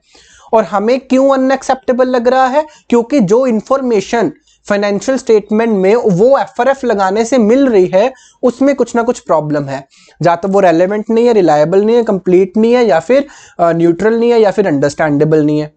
मतलब जो अभी हमने अपेंडिक्स 2 वाले एट्रीब्यूट्स पढ़े थे उनमें कुछ ना कुछ कमी है, जो मैंने आपको 2-3 आज एग्जाम्पल भी दी ना कि ऐसा एक्चुअल में होता था। ठीक है, चलिए जी, अब आप इन चीज़ों को सारे स्टूडेंट्स रिवाइज कर लेंगे। अच्छा, जो मैंने अकाउंट्स वाली एग्जांपल्स दी थी ना उनको ज़्यादा ध्यान में मत देना, उनको सारे स्टूडेंट भूल जाएंगे, क्योंकि वो चीज़ें अभी आपको समझ में नहीं आने वाली। वो आप एफआरएफ जो अभी आप फाइनल्स में जाओगे ना, फाइनेंशियल रिपोर्टिंग पढ़ोगे, बस आप एक चीज़ याद रख लेना कि जैसे प्रेजेंट वैल्यू के कॉन्सेप्ट, ये आप आई थिंक अपने एफएम में पढ़ोगे। तो हमारे इंड एएस जो है वो अभी हमें बताते हैं कि भाई हमें हर एक चीज टाइम वैल्यू ऑफ मनी के साथ रिकॉर्ड करनी चाहिए। अगर आपने किसी बंदे को भाई 10 दिन बाद पैसे देने हैं, तो वो 10 दिन के भी तो पैसे के वो तभी राजी हुआ होगा 10 दिन के पैसे लेने के लिए, अगर उसने कुछ इंटरेस्ट लगाया होगा। तो उन चीज़ों के लिए ये सारी चीज़ें आप एफआर में जाके पढ़ लोगे फाइनल्स में। बस मैं ये बता रहा हूँ कि पहले जो हम लिखते थे, पहले जो हम अकाउंट्स बनाते थे, वो जो एफआरएफ पढ़ के बनाते थे, उससे हमें इतनी ज़्यादा रेलेवेंट इंफॉर्मेशन नहीं निकलती थी, इतनी ज़्यादा रिलायबल इंफॉर्मेशन नहीं निकलती थी। आजकल हमारे एएस इंप्रूव हो रहे हैं, बट वो सिर्फ अनएक्सेप्टेबल का मीनिंग बता रहा हूँ आपको। ठीक है जी, चलिए अभी आप सारे स्टूडेंट्स प्लीज़ इस जो अभी हमने किया है क्लास में, इसको प्लीज़ रिवाइज करते रहेंगे। टाइम से आप रिवाइज करोगे तो डेफिनेटली आपका बहुत अच्छा चलेगा, स्मूथ चलेगा हर एक चीज़। Keep revising and thank you so much. मिलते हैं नेक्स्ट क्लास में।